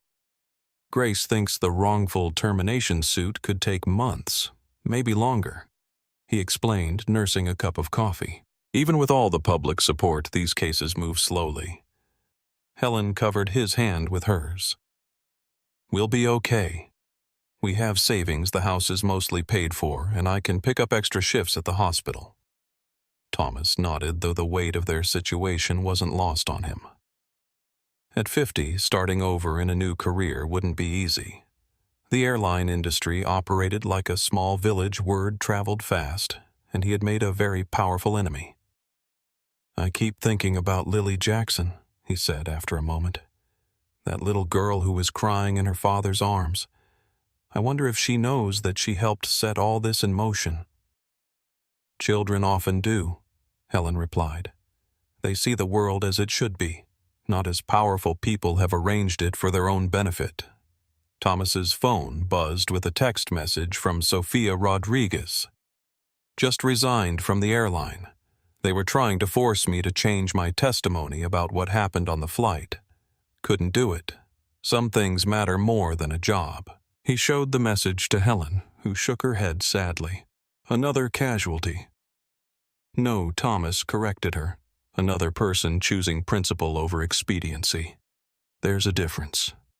As evening fell over Chicago, Thomas stepped out onto his small balcony, gazing at the distant lights of O'Hare, where aircraft continued to take off and land without him. For 3 decades, flying had been his life, his identity. Now that was gone, at least temporarily. But something else had taken its place, a conviction that some stands were worth taking, regardless of the cost. In all his years in the cockpit, no decision had felt more right than the one he had made on Flight 317. Whatever came next, he would face it without regret. Thomas Richards adjusted his tie nervously as the makeup artist applied a final touch to his face. The bright lights of the television studio were unlike anything he had experienced before. As a pilot, he had always preferred the anonymity of the cockpit to the spotlight. 2 minutes, Captain Richards, the producer, called, checking her clipboard. Remember, just be yourself and tell your story exactly as it happened. That's what people want to hear. The past week had seen a seismic shift in media coverage of the Flight 317 incident. What had initially been reported as a case of a pilot overreacting to a minor customer service issue had transformed into a symbol of standing up against privilege and discrimination. And now Thomas was about to give his first television interview on National Morning, one of the country's most watched news programs. We're live in 5, 4, 3. The floor director's countdown ended with a silent point toward the host, Margaret Chen. Good morning, America.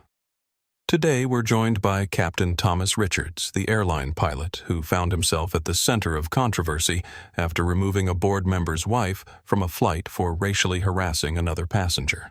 Captain Richards was subsequently terminated after 30 years of service. Thank you for being here, Captain. Thomas nodded, trying to appear more comfortable than he felt.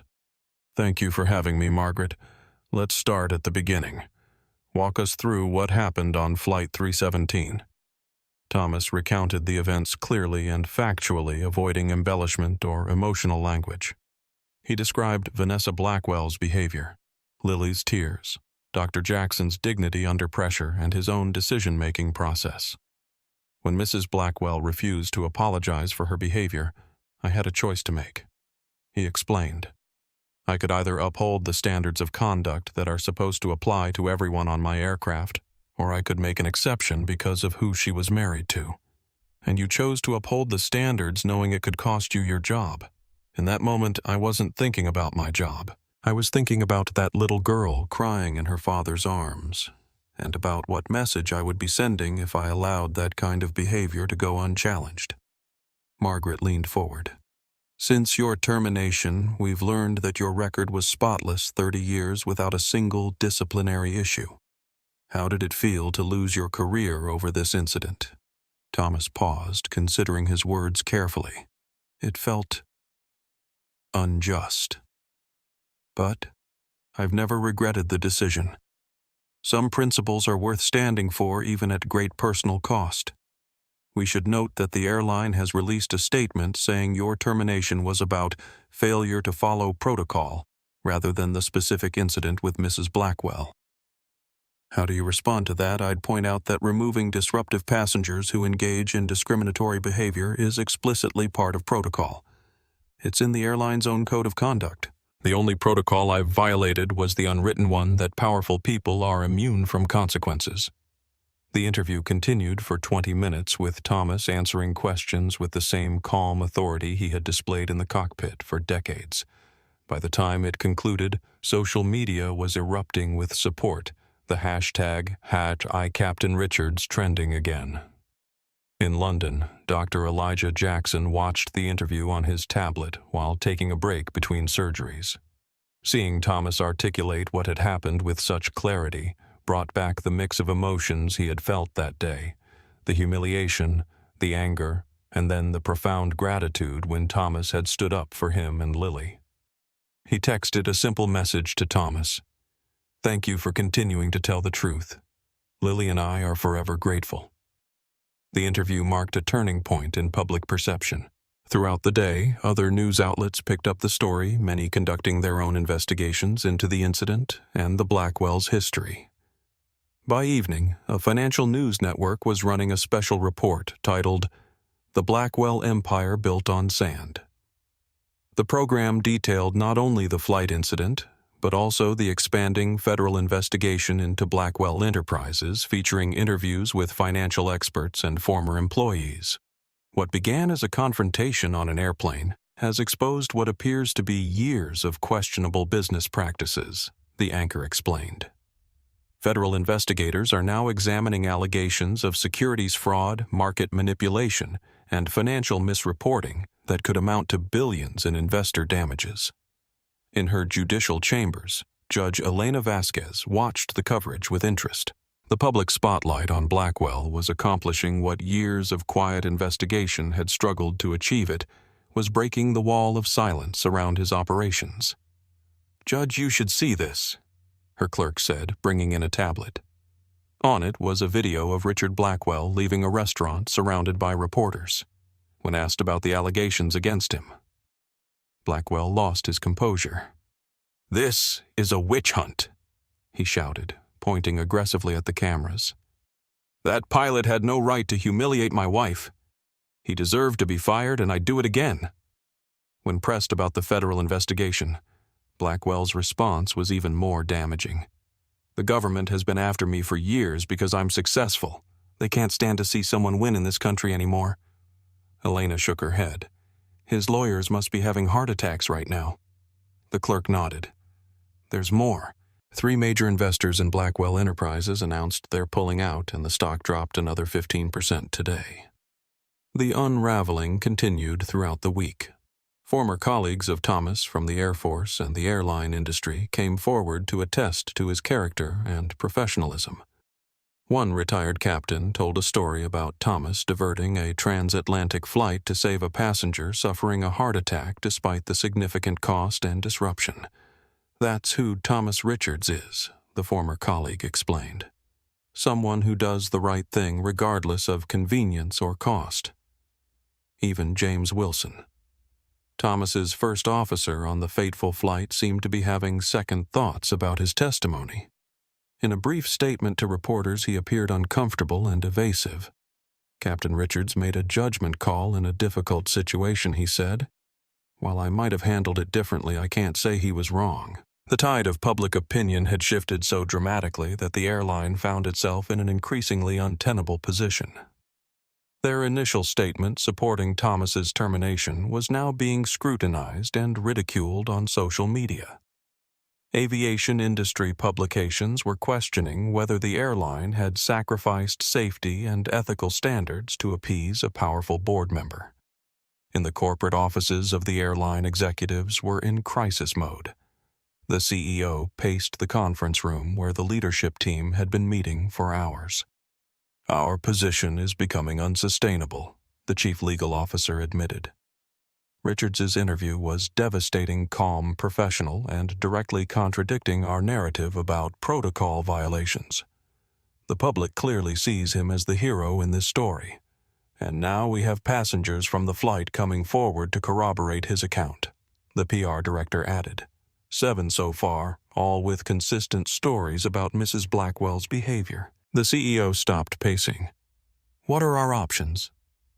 Legally, we're in a precarious position, the CLO explained. Richards has a strong wrongful termination case. If it goes to trial, discovery could be extremely embarrassing internal communications about Blackwell's influence, other incidents where protocol was ignored for VIPs. And the Blackwell connection is now toxic, the PR director interjected. With the federal investigation expanding daily, continuing to stand by his wife's side makes us look complicit in a culture of corruption and privilege. The CEO sighed heavily. So what are you suggesting? A settlement with Richards? The CLO said promptly. Reinstatement back. Pay public apology. We frame it as new information coming to light that has caused us to reevaluate the situation. Blackwell will be furious, the CEO noted.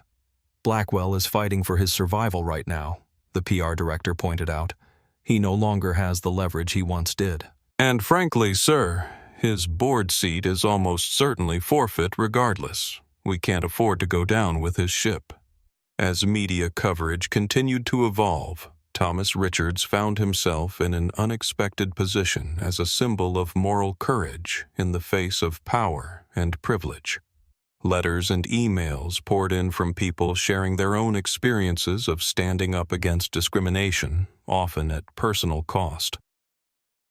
One evening, as Thomas sorted through the messages with Helen, he came across a particularly moving email from a young pilot in training. Captain Richards, I want to be the kind of pilot you are, one who understands that the real meaning of captain isn't just about flying the plane, but about protecting everyone on board in every way that matters. Helen noticed her husband's eyes glistening as he read the message. You've made a difference, she said softly. Whatever happens with the lawsuit or your career, you've shown people that standing up for what's right isn't just a platitude. It's a choice we all have to make when the moment comes. Thomas nodded, feeling a sense of peace despite the uncertainty of his future. That's all I ever wanted to do, the right thing. I never expected it to become this. The right thing at the right moment can change more than we imagine, Helen replied. You changed that little girl's life. You may have changed the airline industry, and you've certainly changed Richard Blackwell's world. As night fell over Chicago, the media continued to dissect every aspect of the story. The flight incident, Thomas's career, the Blackwell investigation, the airline's response. But beneath the headlines and punditry lay a simple truth that resonated with millions. One person's refusal to look the other way had set in motion a chain of events that was bringing long overdue accountability to those who had considered themselves beyond reach. The offices of Mendoza Legal Group occupied the 15th floor of a downtown Chicago building with views of Lake Michigan.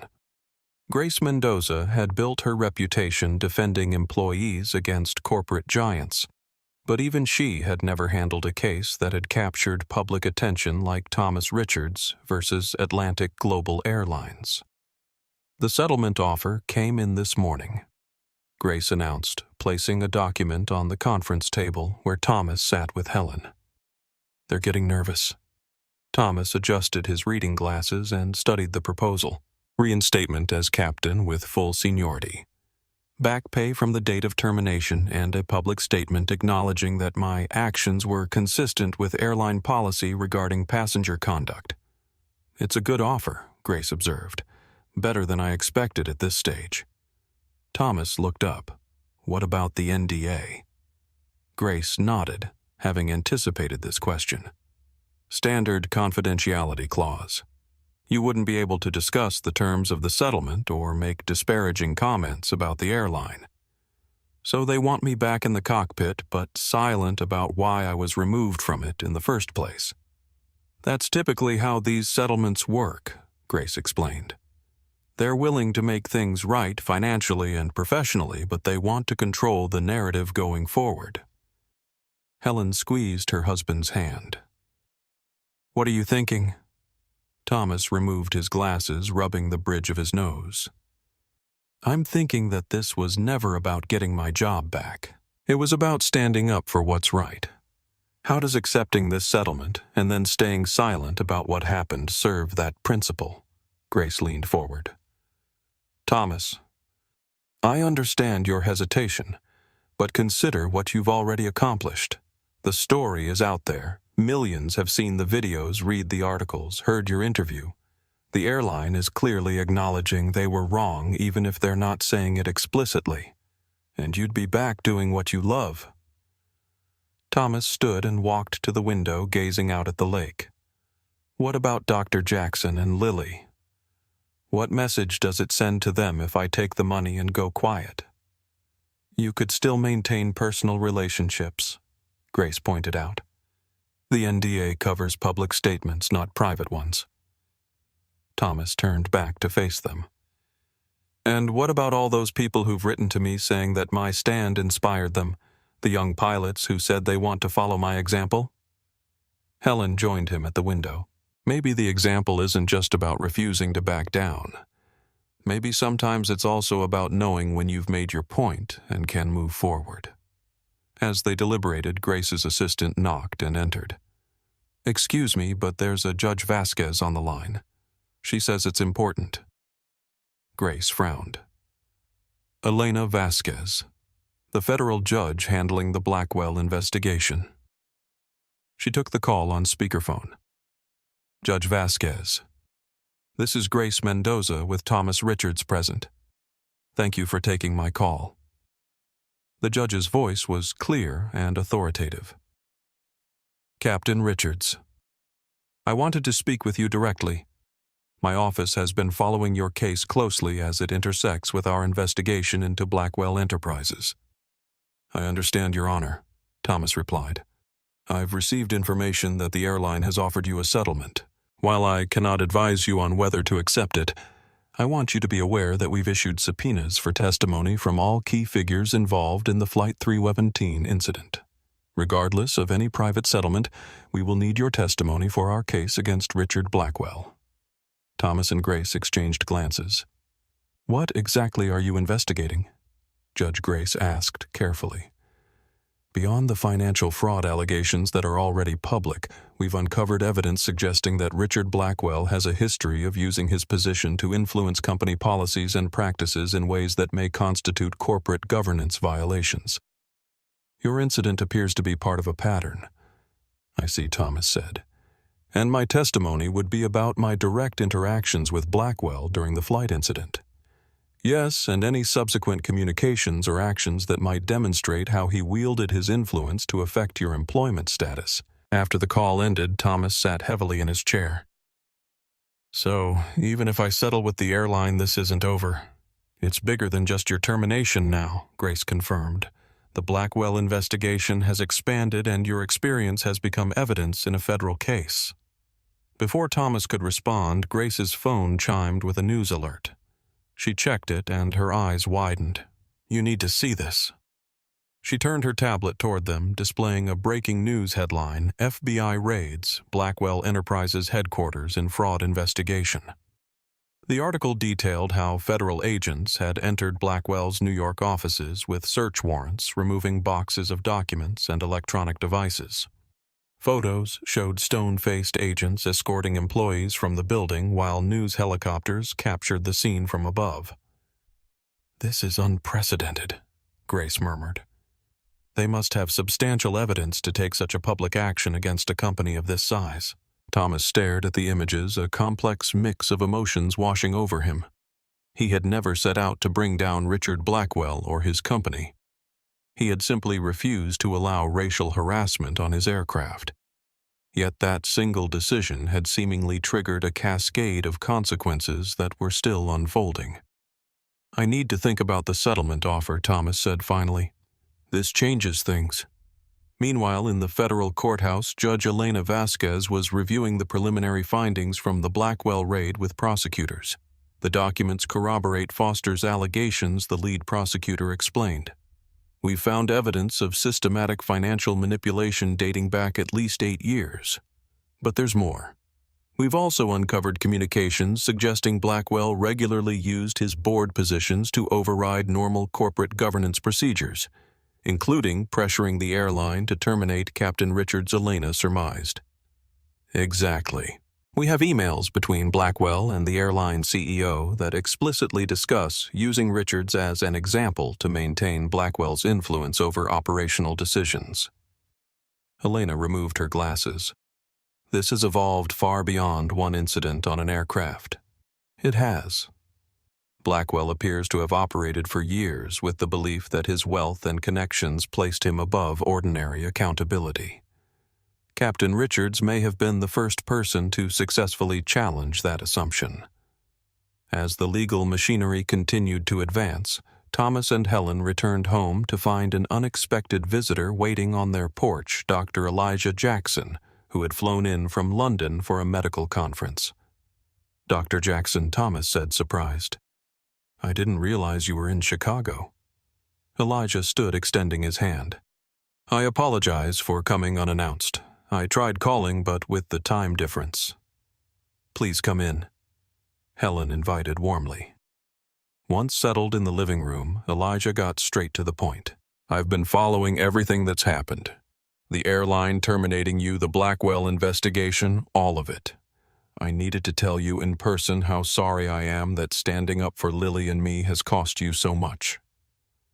Thomas shook his head. "You have nothing to apologize for. The cost of doing the right thing isn't your responsibility. Still, I want to help.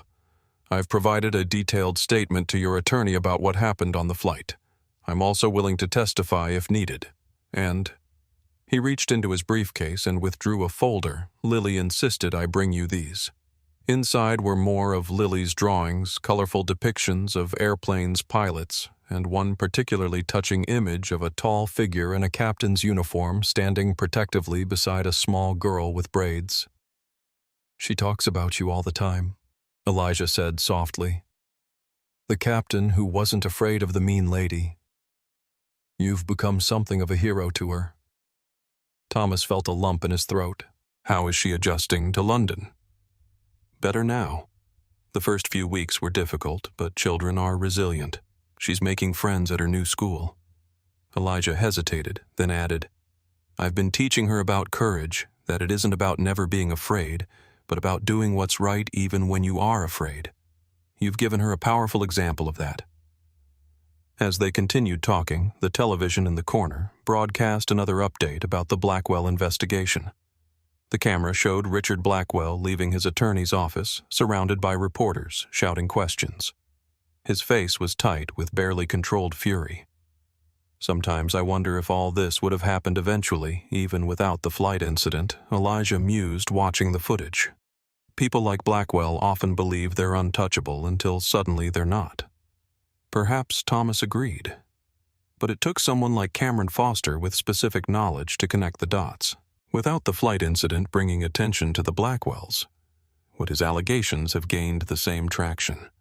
The question hung in the air, unanswerable but profound, how a single moment of principle could set in motion events that changed countless lives, toppled empires, and brought long-hidden truths into the light.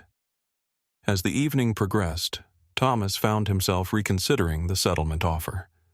Perhaps Grace and Helen were right. Perhaps he had already accomplished what mattered most, standing for principle when it counted and inspiring others to do the same. Perhaps it was time to move forward back into the cockpit where he belonged. But as he looked at Lily's drawings spread across his coffee table, Thomas knew his decision would not be based on what was easiest or most practical. It would be based on the same question that had guided him on Flight 317. What is the right thing to do? The grand marble lobby of the federal courthouse buzzed with activity as journalists and spectators gathered for the day's proceedings. At the center of the storm was Richard Blackwell, once untouchable, now fighting desperately to preserve what remained of his empire and freedom. For Thomas Richards, sitting in the witness gallery, the scene was surreal. 3 months ago, he had been a respected airline captain with an unblemished 30-year record. Now he was a key witness in what the media had dubbed the financial fraud case of the decade. Judge Elena Vasquez entered the courtroom, her authoritative presence immediately commanding silence. The court will now hear testimony in the matter of the United States versus Richard Blackwell and Blackwell Enterprises. As prosecutors laid out their case, the enormity of Blackwell's alleged crimes became clear. Years of financial manipulation, insider trading, and corporate governance violations had allegedly defrauded investors of billions. But equally damning were the patterns of intimidation, retaliation, and abuse of power that had allowed the scheme to continue unchecked for so long. Your Honor, the lead prosecutor explained, we will demonstrate that Mr. Blackwell deliberately created a culture of fear and retribution that silenced potential whistleblowers. The incident on Flight 317 exemplifies this pattern when Captain Richards refused to bend rules for Mrs. Blackwell. Mr. Blackwell used his board position to have Richards terminated, sending a clear message throughout the organization about the consequences of challenging his authority. From his place at the defense table, Richard Blackwell stared straight ahead, his expression unreadable. His wife Vanessa was notably absent, having retreated from public view after the disastrous viral videos of her behavior. Thomas was called to testify after Cameron Foster, whose detailed account of discovering financial irregularities had visibly shaken several jurors. Taking the stand, Thomas recounted the events on Flight 307 with the same calm precision he had always brought to his work as a pilot. And when you refused to accommodate Mrs. Blackwell's demands, what happened? The prosecutor asked. She called her husband and put him on speakerphone, Thomas explained. Mr. Blackwell then threatened my career directly, stating that he could have me fired with one call to the CEO. And was that threat carried out? Yes. Upon landing in London, I was immediately suspended. 1 week later, I was terminated after 30 years of service with a perfect record. During your conversation with Mr. Blackwell, did he indicate any concern about his wife's racially charged language or behavior? No. His only concern appeared to be accommodating her demands and asserting his authority over me and the aircraft. When it was the defense's turn for cross-examination, Blackwell's attorney approached with practiced confidence. Captain Richards, isn't it true that airline protocols give considerable discretion to the flight crew in handling passenger disputes? Yes, within certain parameters, Thomas replied. And in your 30 years of flying, had you ever before removed a passenger for what was essentially a verbal dispute? I had removed passengers for disruptive behavior, including verbal abuse toward other passengers or crew. Mrs. Blackwell's behavior fell into that category. The attorney paced before the witness stand. Would you agree that a drop of apple juice on a shoe is a rather minor incident to escalate to the point of removing a passenger? Thomas met his gaze steadily. It wasn't about the apple juice. It was about Mrs. Blackwell's subsequent behavior, her racially charged language, her refusal to apologize, and her escalating hostility that was disrupting the entire cabin. In your conversation with Mr. Blackwell, did he ever explicitly tell you to violate any airline policy? He instructed me to move Dr. Jackson and his daughter despite their having valid tickets for their assigned seats solely to accommodate his wife's prejudice. That would have violated our non-discrimination policies. As the testimony continued, Thomas maintained his composure, neither embellishing nor minimizing the events. When he stepped down from the witness stand, he noticed Richard Blackwell watching him with cold hatred. Outside the courthouse, a media frenzy awaited. Thomas declined to comment following his attorney's guidance, but cameras captured his dignified exit. The contrast between his calm demeanor and the chaotic scenes surrounding Blackwell Enterprises in recent weeks was not lost on observers. Later that evening, a bombshell dropped. During an emergency press conference called ostensibly to defend his reputation, Richard Blackwell lost control. Facing pointed questions about new evidence discovered in the FBI raid, he erupted. This entire witch hunt began because of one self-righteous pilot.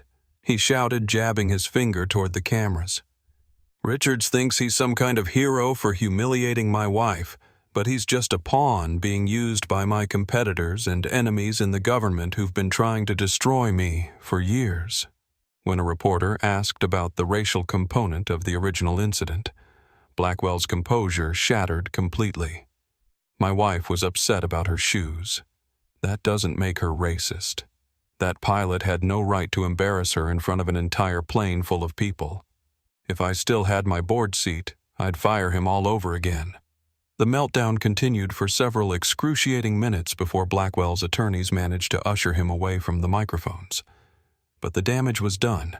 The outburst was broadcast live across multiple networks and immediately went viral online.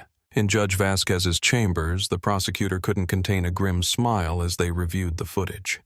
He just corroborated Captain Richards's testimony about retaliatory intent the prosecutor noted, and implicated himself in corporate governance violations on national television. Judge Vasquez maintained her judicial composure, but her eyes reflected satisfaction. Some people believe their power insulates them from accountability for so long that they lose the ability to recognize the line they shouldn't cross. Meanwhile, at the airline's corporate headquarters, the CEO was convening an emergency board meeting. The television in the conference room replayed Blackwell's meltdown on mute as executives exchanged concerned glances. "This changes our position significantly," the chief legal officer advised. Blackwell just publicly admitted to using his board influence to have Richards terminated as retaliation.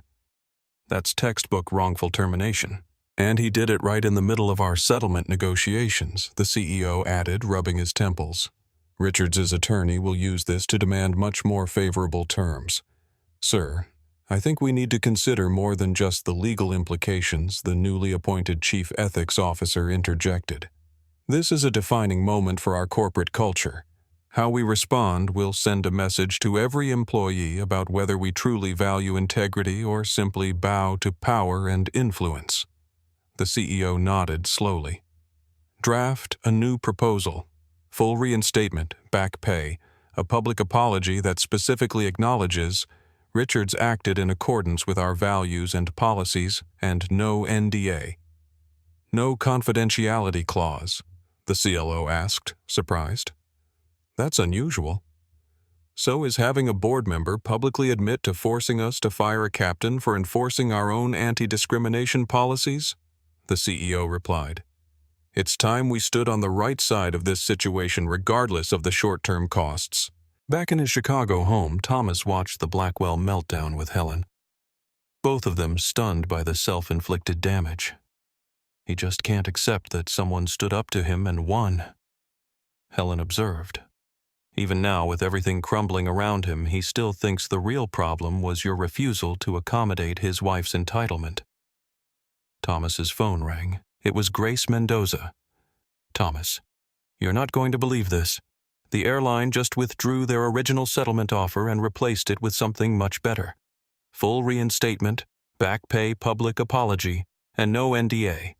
They're essentially admitting they were wrong and giving you complete freedom to tell your story." After the call, Thomas sat in thoughtful silence. The vindication was complete, but he felt no triumph or satisfaction, only a sense that justice so long delayed was finally taking its natural course. "Are you going to accept?" Helen asked.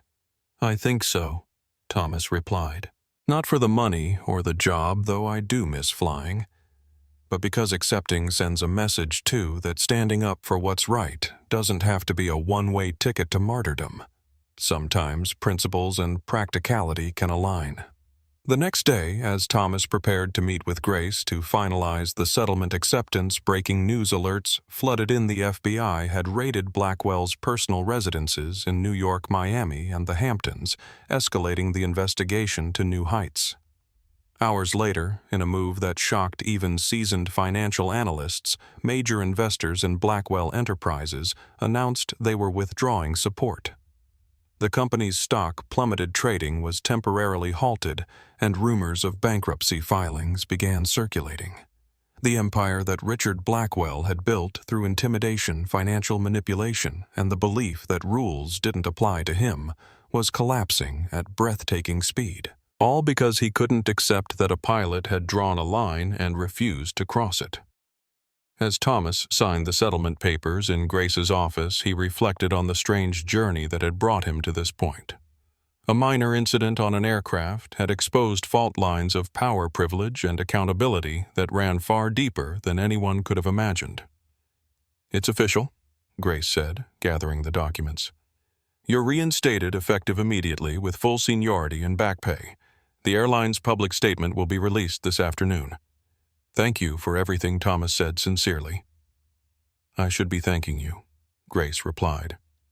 "Cases like yours remind us all that integrity isn't just a buzzword for corporate mission statements. It's a choice people make when it matters most." As they shook hands, Grace's assistant rushed in with another news alert. "Richard Blackwell has been indicted on 17 federal counts, including securities fraud, wire fraud, and obstruction of justice. If convicted, he faces up to 30 years in prison." The breaking point had finally arrived. What had begun with a drop of apple juice had culminated in the downfall of a man who had believed himself untouchable. And though Thomas had never sought to bring Blackwell down, he understood now that sometimes justice required someone to simply stand firm when the moment demanded it. The headquarters of Atlantic Global Airlines occupied a gleaming glass tower in downtown Chicago, its soaring atrium designed to evoke the freedom of flight. Today, however, the mood in the executive boardroom on the 44th floor was anything but free. Tension hung in the air as the remaining board members assembled for an emergency session. CEO Michael Preston called the meeting to order, his normally confident demeanor subdued. "Ladies and gentlemen, the events of the past 48 hours have forced us to confront some uncomfortable truths about our corporate governance and values. Richard Blackwell's public meltdown and subsequent indictment have placed this airline in an untenable position." The room remained silent as Preston continued. "We allowed a board member's influence to override our own policies and principles. In doing so, we failed not just Captain Richards, but every employee who looks to leadership for ethical guidance." Karen Davis, the newly appointed Chief Ethics Officer, spoke next. "The settlement with Captain Richards is finalized. He has accepted our offer of full reinstatement with back pay. Our public statement acknowledging that his actions were in accordance with our values has been drafted and is ready for release." "What about the media fallout?" asked Operations Director Frank Miller. "We're being portrayed as Blackwell's willing accomplices. The best way to address that is with decisive action and radical transparency," Preston replied. "Which brings me to the next agenda item. I'm proposing a comprehensive review of all decisions influenced by Richard Blackwell during his tenure on the board, particularly personnel decisions that may have similarly undermined our stated values." The board members exchanged uneasy glances. Such a review would likely uncover other instances where power and influence had trumped merit and principle. Additionally, Preston continued, "I'm recommending that we establish an independent ethics council with representation from frontline employees, including pilots and flight attendants. Their role will be to ensure that our policies on passenger conduct and employee protection are consistently enforced regardless of who is involved." As the meeting progressed, the discussion shifted from damage control to genuine reform. By the time they adjourned 3 hours later, the board had unanimously approved a series of measures that would fundamentally transform the airline's approach to corporate governance, ethical decision-making, and employee empowerment. Meanwhile, across town, Thomas Richards was meeting with Grace Mendoza to review the final settlement documents. "There's something I haven't told you," Grace said as Thomas finished signing the paperwork. "Sofia Rodriguez has been offered her job back as well, with a promotion to training supervisor. The airline recognized that she was pressured to change her testimony about the incident." Thomas smiled. "She deserves it. Standing up to that kind of pressure takes real courage." "Speaking of courage," Grace continued, Dr. Jackson called this morning. He and Lily are returning to Chicago next week for a follow-up conference. He asked if you'd be willing to meet them. Of course, Thomas replied without hesitation. I'd like that very much.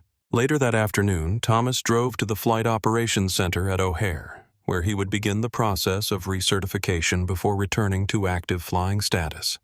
As he walked through the familiar corridors, he noticed the subtle shift in how colleagues regarded him.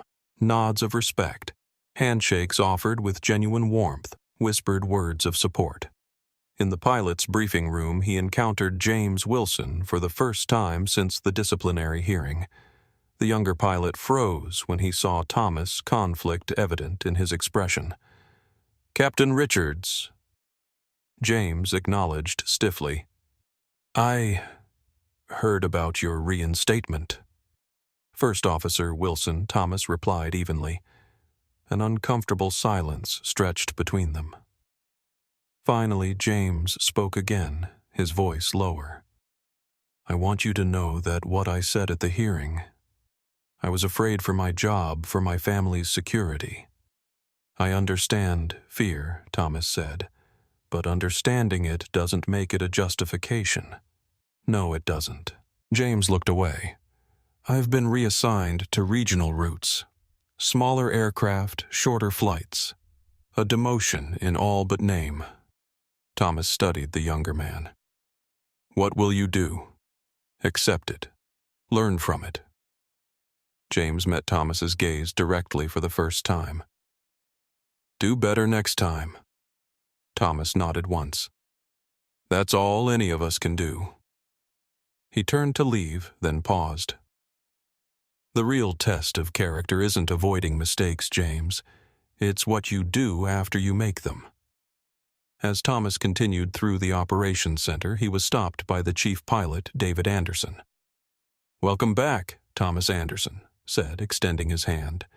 We've scheduled your recertification flights for next week. The airline is eager to have you back in the air. Thank you, David. It feels good to be back. Anderson hesitated, then added in a lower voice, For what it's worth, many of us disagreed with your termination. We just didn't speak up loudly enough. That's changing now. The airline's public statement was released at 4 p.m., perfectly timed for the evening news cycle. Atlantic Global Airlines acknowledges that Captain Thomas Richards acted in accordance with our core values and established protocols during the incident on Flight 3117. His commitment to ensuring that all passengers are treated with dignity and respect regardless of their status or connections exemplifies the highest standards of professionalism that we expect from our employees. We deeply regret the manner in which this situation was handled and are implementing comprehensive reforms to ensure that such an injustice is never repeated. The statement made headlines across national media not for its careful corporate language, but for what it represented: a major corporation publicly admitting it had sacrificed principle for power and committing to change. That evening, as Thomas and Helen watched the coverage of the airline's statement alongside updates on the expanding Blackwell investigation, Thomas received a text message from Sophia Rodriguez. Justice doesn't always fly direct, but it eventually reaches its destination. Welcome back, Captain. For the first time in months, Thomas fell asleep with a sense of peace. The principles he had stood for had been vindicated not just personally, but on a scale he could never have imagined when he made that fateful decision on Flight 317.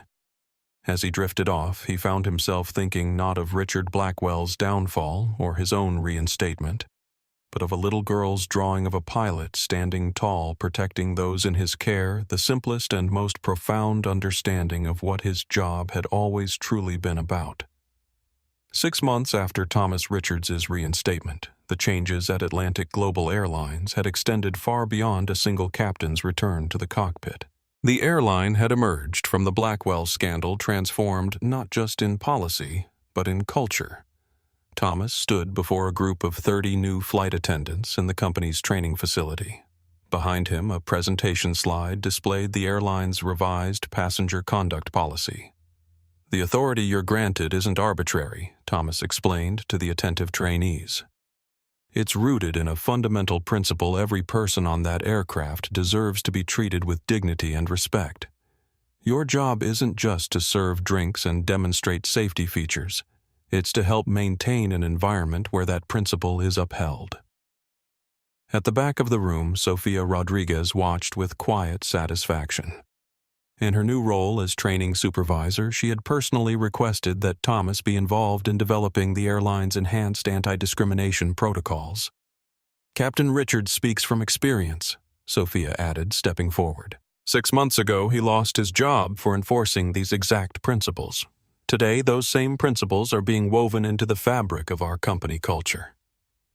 After the session concluded, Thomas and Sofia walked together toward the operations center.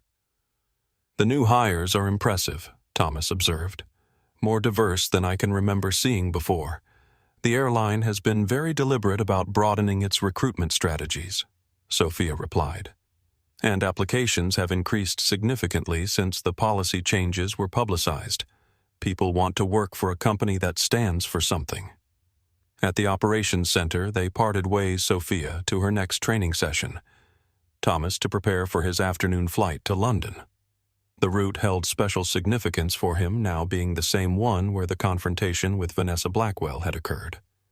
As Thomas reviewed the flight plan, CEO Michael Preston appeared in the doorway. "Captain Richards, got a minute?" "Of course, sir." Preston closed the door behind him. "I wanted to personally update you on our progress. The Independent Ethics Council has completed its review of Blackwell-influenced decisions. We've identified 7 other employees who were unfairly terminated or demoted due to his interference. All have been offered reinstatement or appropriate compensation." Thomas nodded. "That's good to hear.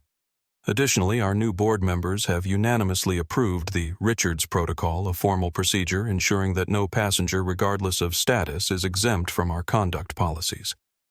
Preston smiled slightly. "Having your name attached to the policy sent a powerful message throughout the organization. I appreciate that, sir, though I never sought to become the face of corporate reform. Sometimes leadership finds us rather than the other way around," Preston observed. The quarterly employee survey results came in yesterday. Trust in senior management is up 28%. Employees specifically cited the handling of your case and the subsequent reforms as evidence that the company has changed. After Preston left, Thomas completed his flight preparations with his customary thoroughness. As he walked through the terminal toward his gate, he passed a newsstand where financial magazines displayed cover stories about the ongoing Blackwell saga. The most recent developments had been dramatic. Following his indictment on 17 federal counts, Richard Blackwell had attempted to flee the country on a private jet, only to be apprehended at a small airfield in New Jersey. The attempted flight had nullified his bail arrangement, landing him in federal custody pending trial. Blackwell Enterprises, once a financial powerhouse, had filed for bankruptcy protection as investors fled and assets were frozen by court order. The corporate headquarters that had once dominated the Manhattan skyline now stood half empty, its remaining employees updating resumes as they awaited the inevitable layoffs. Vanessa Blackwell had filed for divorce, her legal team working to distance her from her husband's financial crimes, even as she faced her own social ostracism. The designer clothes and exclusive social circles that had once defined her existence had given way to legal consultations and closed curtains. At Gate 17, Thomas's crew was waiting. His new first officer, Diana Martinez, greeted him with a crisp salute. "Pre-flight checks complete, Captain. Weather en route looks good, though we're expecting some turbulence over the Atlantic." "Thank you, First Officer Martinez. Let's do our walkthrough." As they moved through the cabin, Thomas noted the new placards near the emergency exits, quietly outlining the airline's passenger conduct expectations. The changes weren't just in policy documents, but in visible everyday reminders of the company's renewed commitment. In premium economy, a flight attendant was helping a woman settle her young son into his seat. The scene reminded Thomas of Dr. Jackson and Lily, whom he had met for lunch the previous week during their return visit to Chicago. Lily had grown an inch since he'd last seen her and had excitedly shown him her new sticker collection.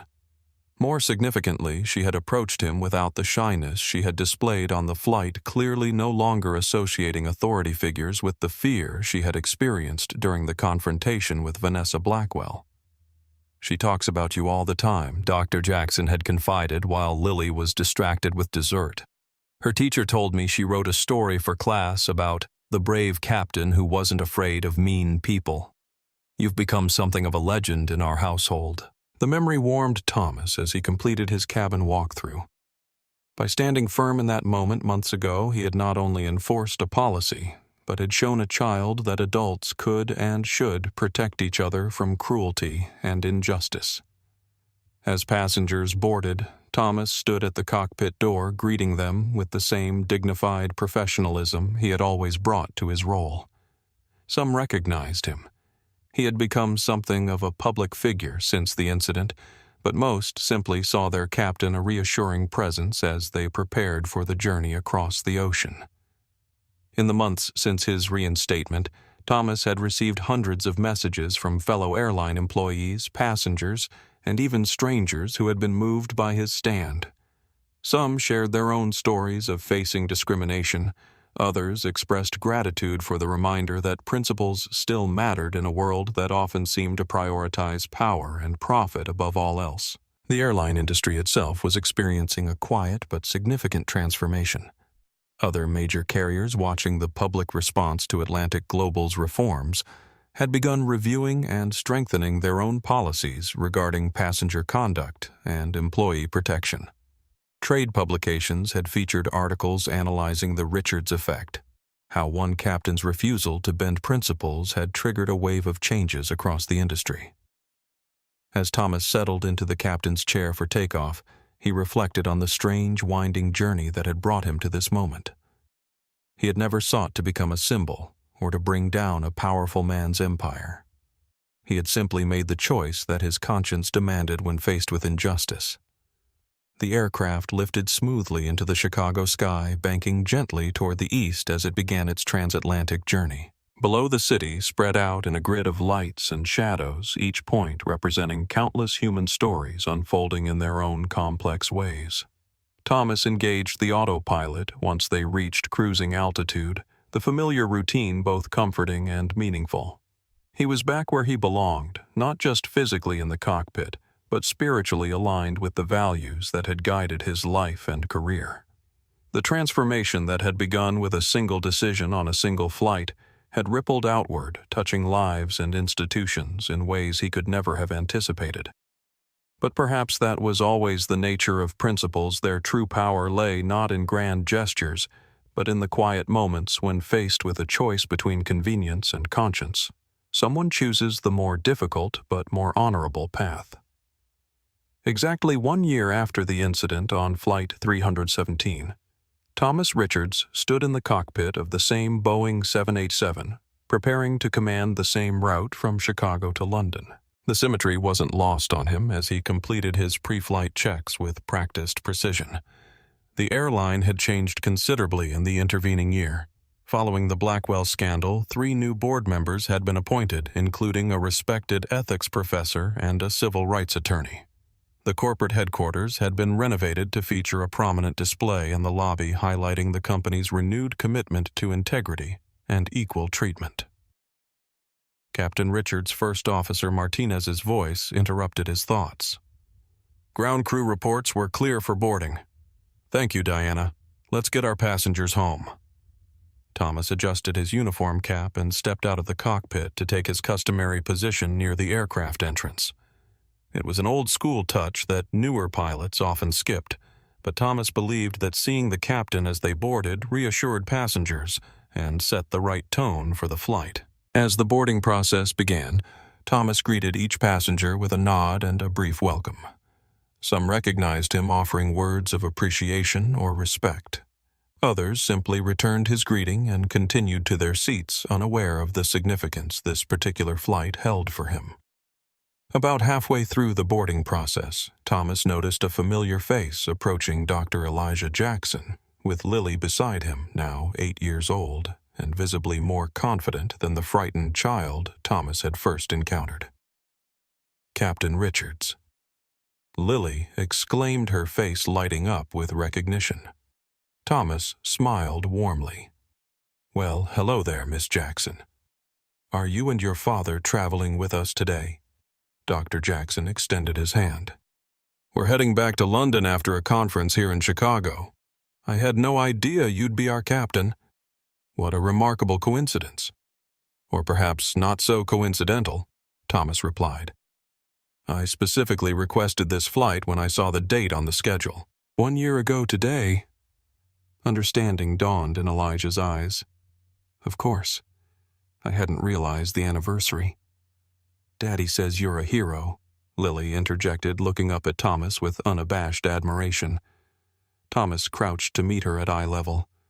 "Your daddy's the real hero, Lily. He's the one saving children's hearts in London." Lily considered this thoughtfully. "Can there be two heroes?" Thomas chuckled. "I suppose there can. I made you something," she said, reaching into her backpack and withdrawing a carefully folded paper. "It's for your anniversary." Thomas unfolded the drawing to find a colorful depiction of an aircraft with a captain standing beside it. Above, in careful letters, was written, "Thank you for being brave." The simplicity and sincerity of the gesture touched him deeply. "This is wonderful, Lily. Thank you. I'll keep it with me in the cockpit for good luck." As the Jacksons continued to their seats, Thomas felt a profound sense of completion. A year ago, he had made a decision that had cost him dearly but had ultimately affirmed the principles by which he had always tried to live. Now, seeing Lily's confidence and joy, he knew without doubt that it had been worth it. The remainder of the boarding process proceeded smoothly until Thomas noticed a hesitant figure approaching James Wilson, his former first officer, now in the uniform of a regional carrier. Captain Richards James said, his voice uncertain. "I didn't expect to see you here," James Thomas acknowledged. "Are you deadheading back to London?"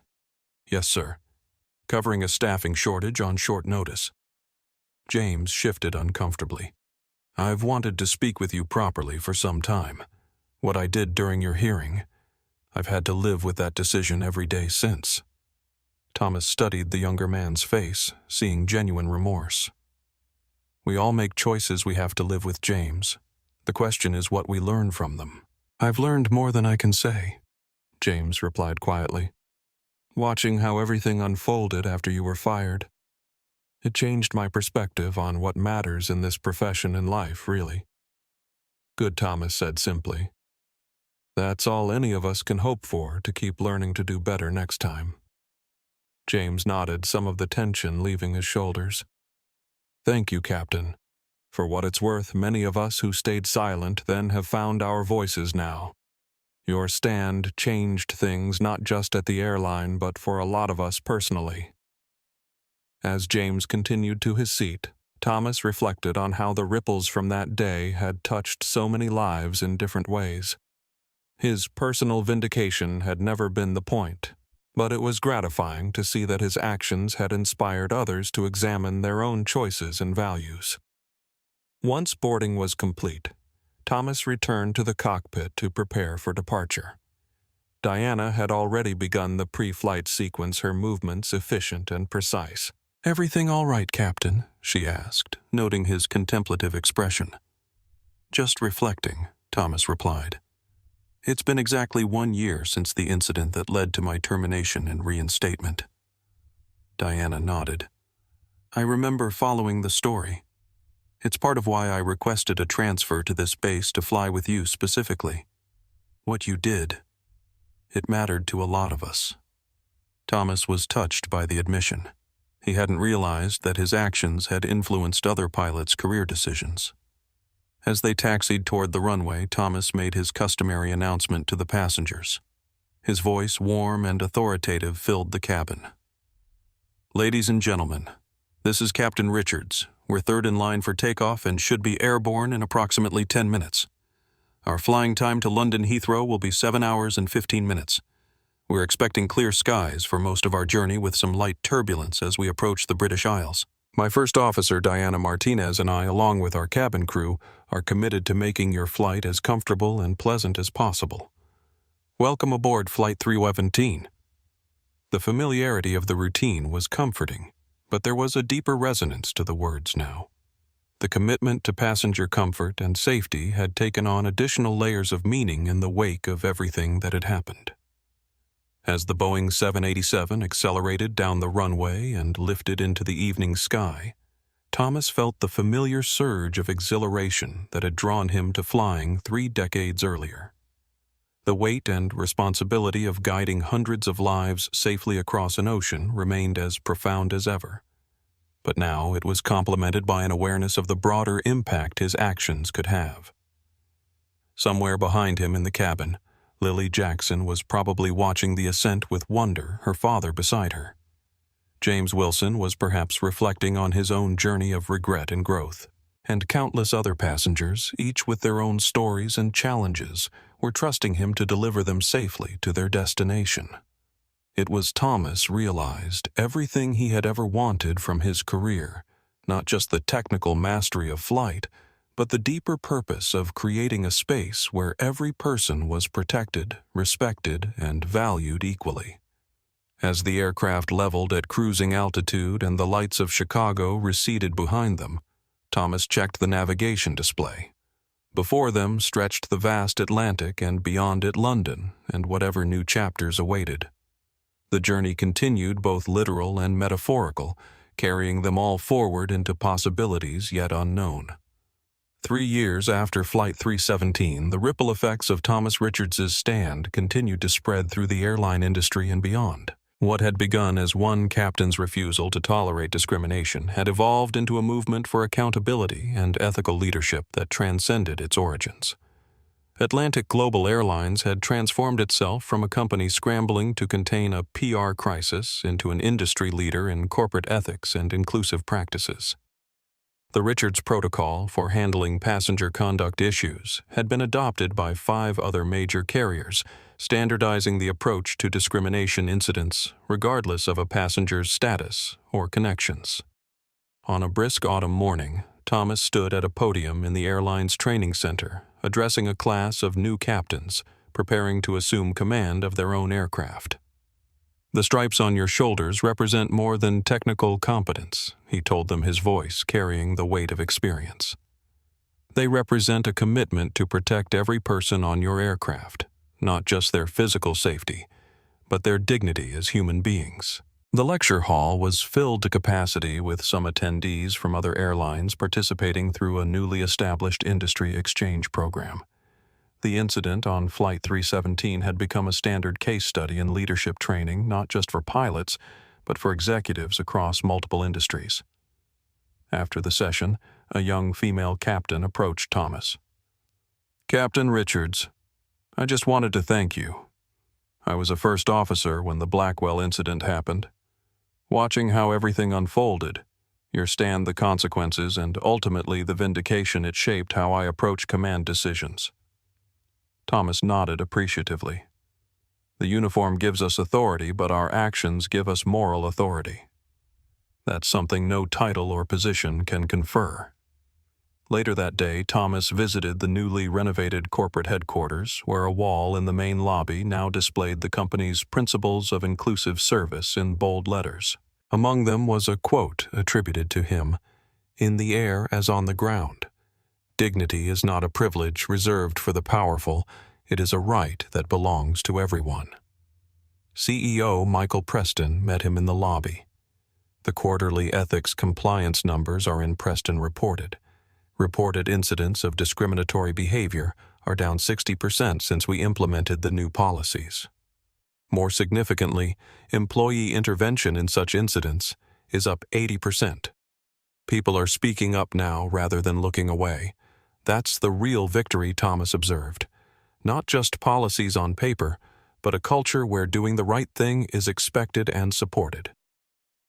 "We're not alone anymore either," Preston added. 3 other major airlines have adopted similar frameworks. There's talk of an industry-wide standard being developed through the International Air Transport Association. As they walked through the building, Thomas noted the diverse faces in the executive offices, a marked change from 3 years earlier when the leadership had been notably homogeneous. The Blackwell case finally reached its conclusion, Preston mentioned as they entered his office. The Supreme Court declined to hear his appeal. He'll serve the full 12-year sentence. Thomas nodded, though the fate of Richard Blackwell had long ceased to be his primary concern. The man's downfall, while deserved, had been a side effect rather than the goal of Thomas's actions. "Have you heard from Dr. Jackson recently?" Preston asked. "Yes, he and Lily visited Chicago last month," Thomas replied with a smile. "Lily's 11 now and still determined to become a pilot. She's joined a young aviators program at her school in London." The thought of Lily, the frightened child whose dignity he had defended 3 years ago, now pursuing her own dreams of flight, was deeply satisfying to Thomas. It represented the most meaningful impact of his stand, not the corporate reforms or Richard Blackwell's downfall, but the message sent to a young girl that she deserved to be treated with respect, and that adults would stand up for that principle. After leaving the headquarters, Thomas drove to a community center in a predominantly minority neighborhood on Chicago's South Side, where he volunteered monthly with an aviation education program for underserved youth. The program, partially funded by the Jackson Foundation for Dignity and Equality, introduced young people to careers in aviation, while emphasizing the values of integrity and ethical leadership. Today, he was joined by a special guest, Sophia Rodriguez, who had risen to become Atlantic Global's Director of Cabin Crew Training after her courageous testimony in support of Thomas during the investigation. "They're so excited to meet you," Sophia told him as they entered the classroom where 20 teenagers waited, especially since the documentary aired last month. The PBS documentary Principles in the Sky had chronicled the Flight 317 incident and its aftermath, becoming an unexpected hit and sparking national conversations about corporate accountability and moral courage in leadership positions.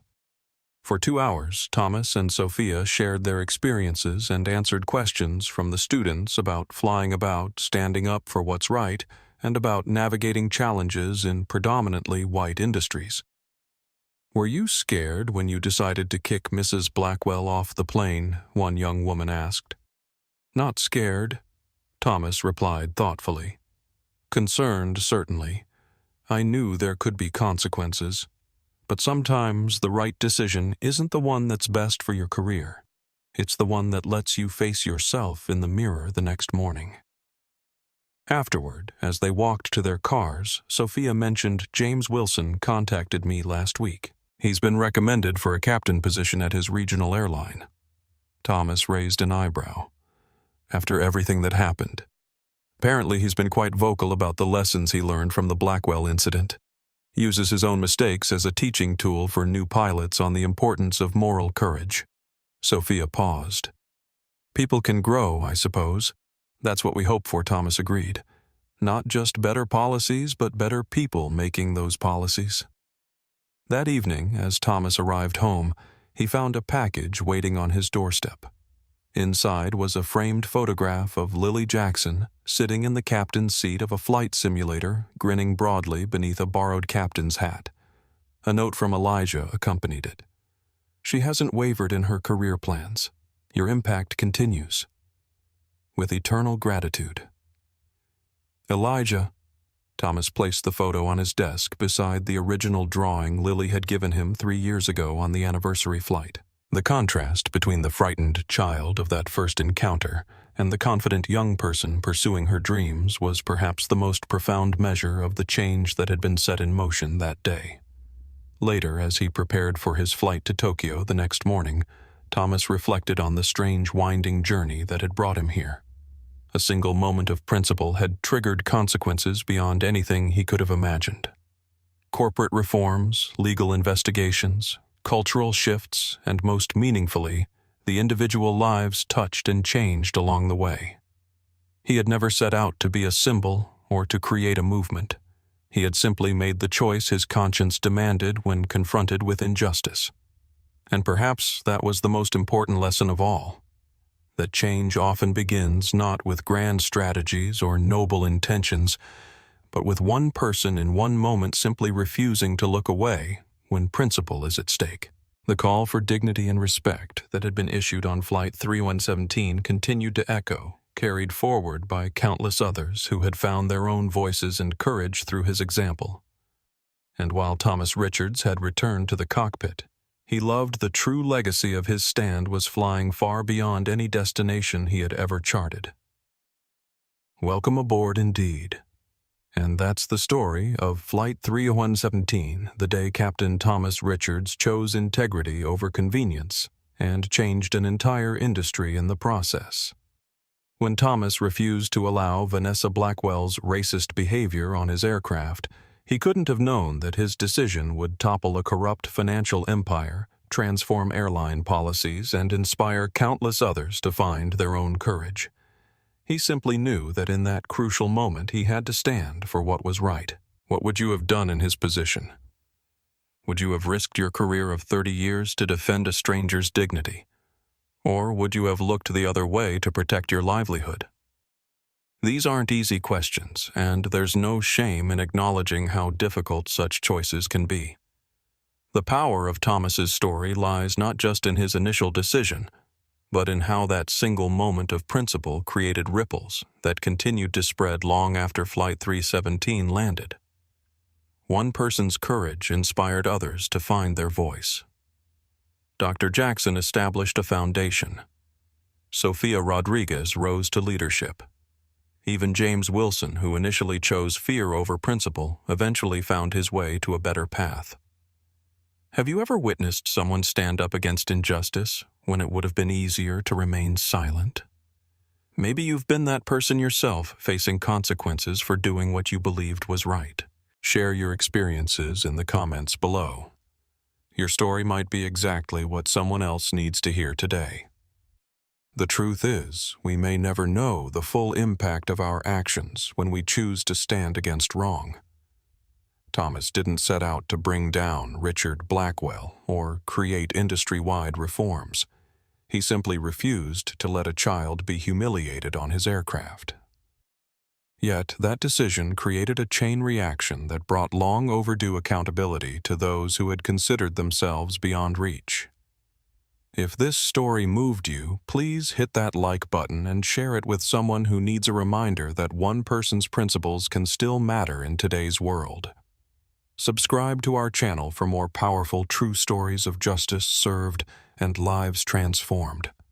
And remember Thomas's words to the young pilots he mentored: "The uniform gives us authority, but our actions give us moral authority." In your own life, in your own moments of decision, may you find the courage to stand tall when it matters most. Until next time, this is Real Life Drama, bringing you stories that remind us of our shared humanity and the power of everyday courage.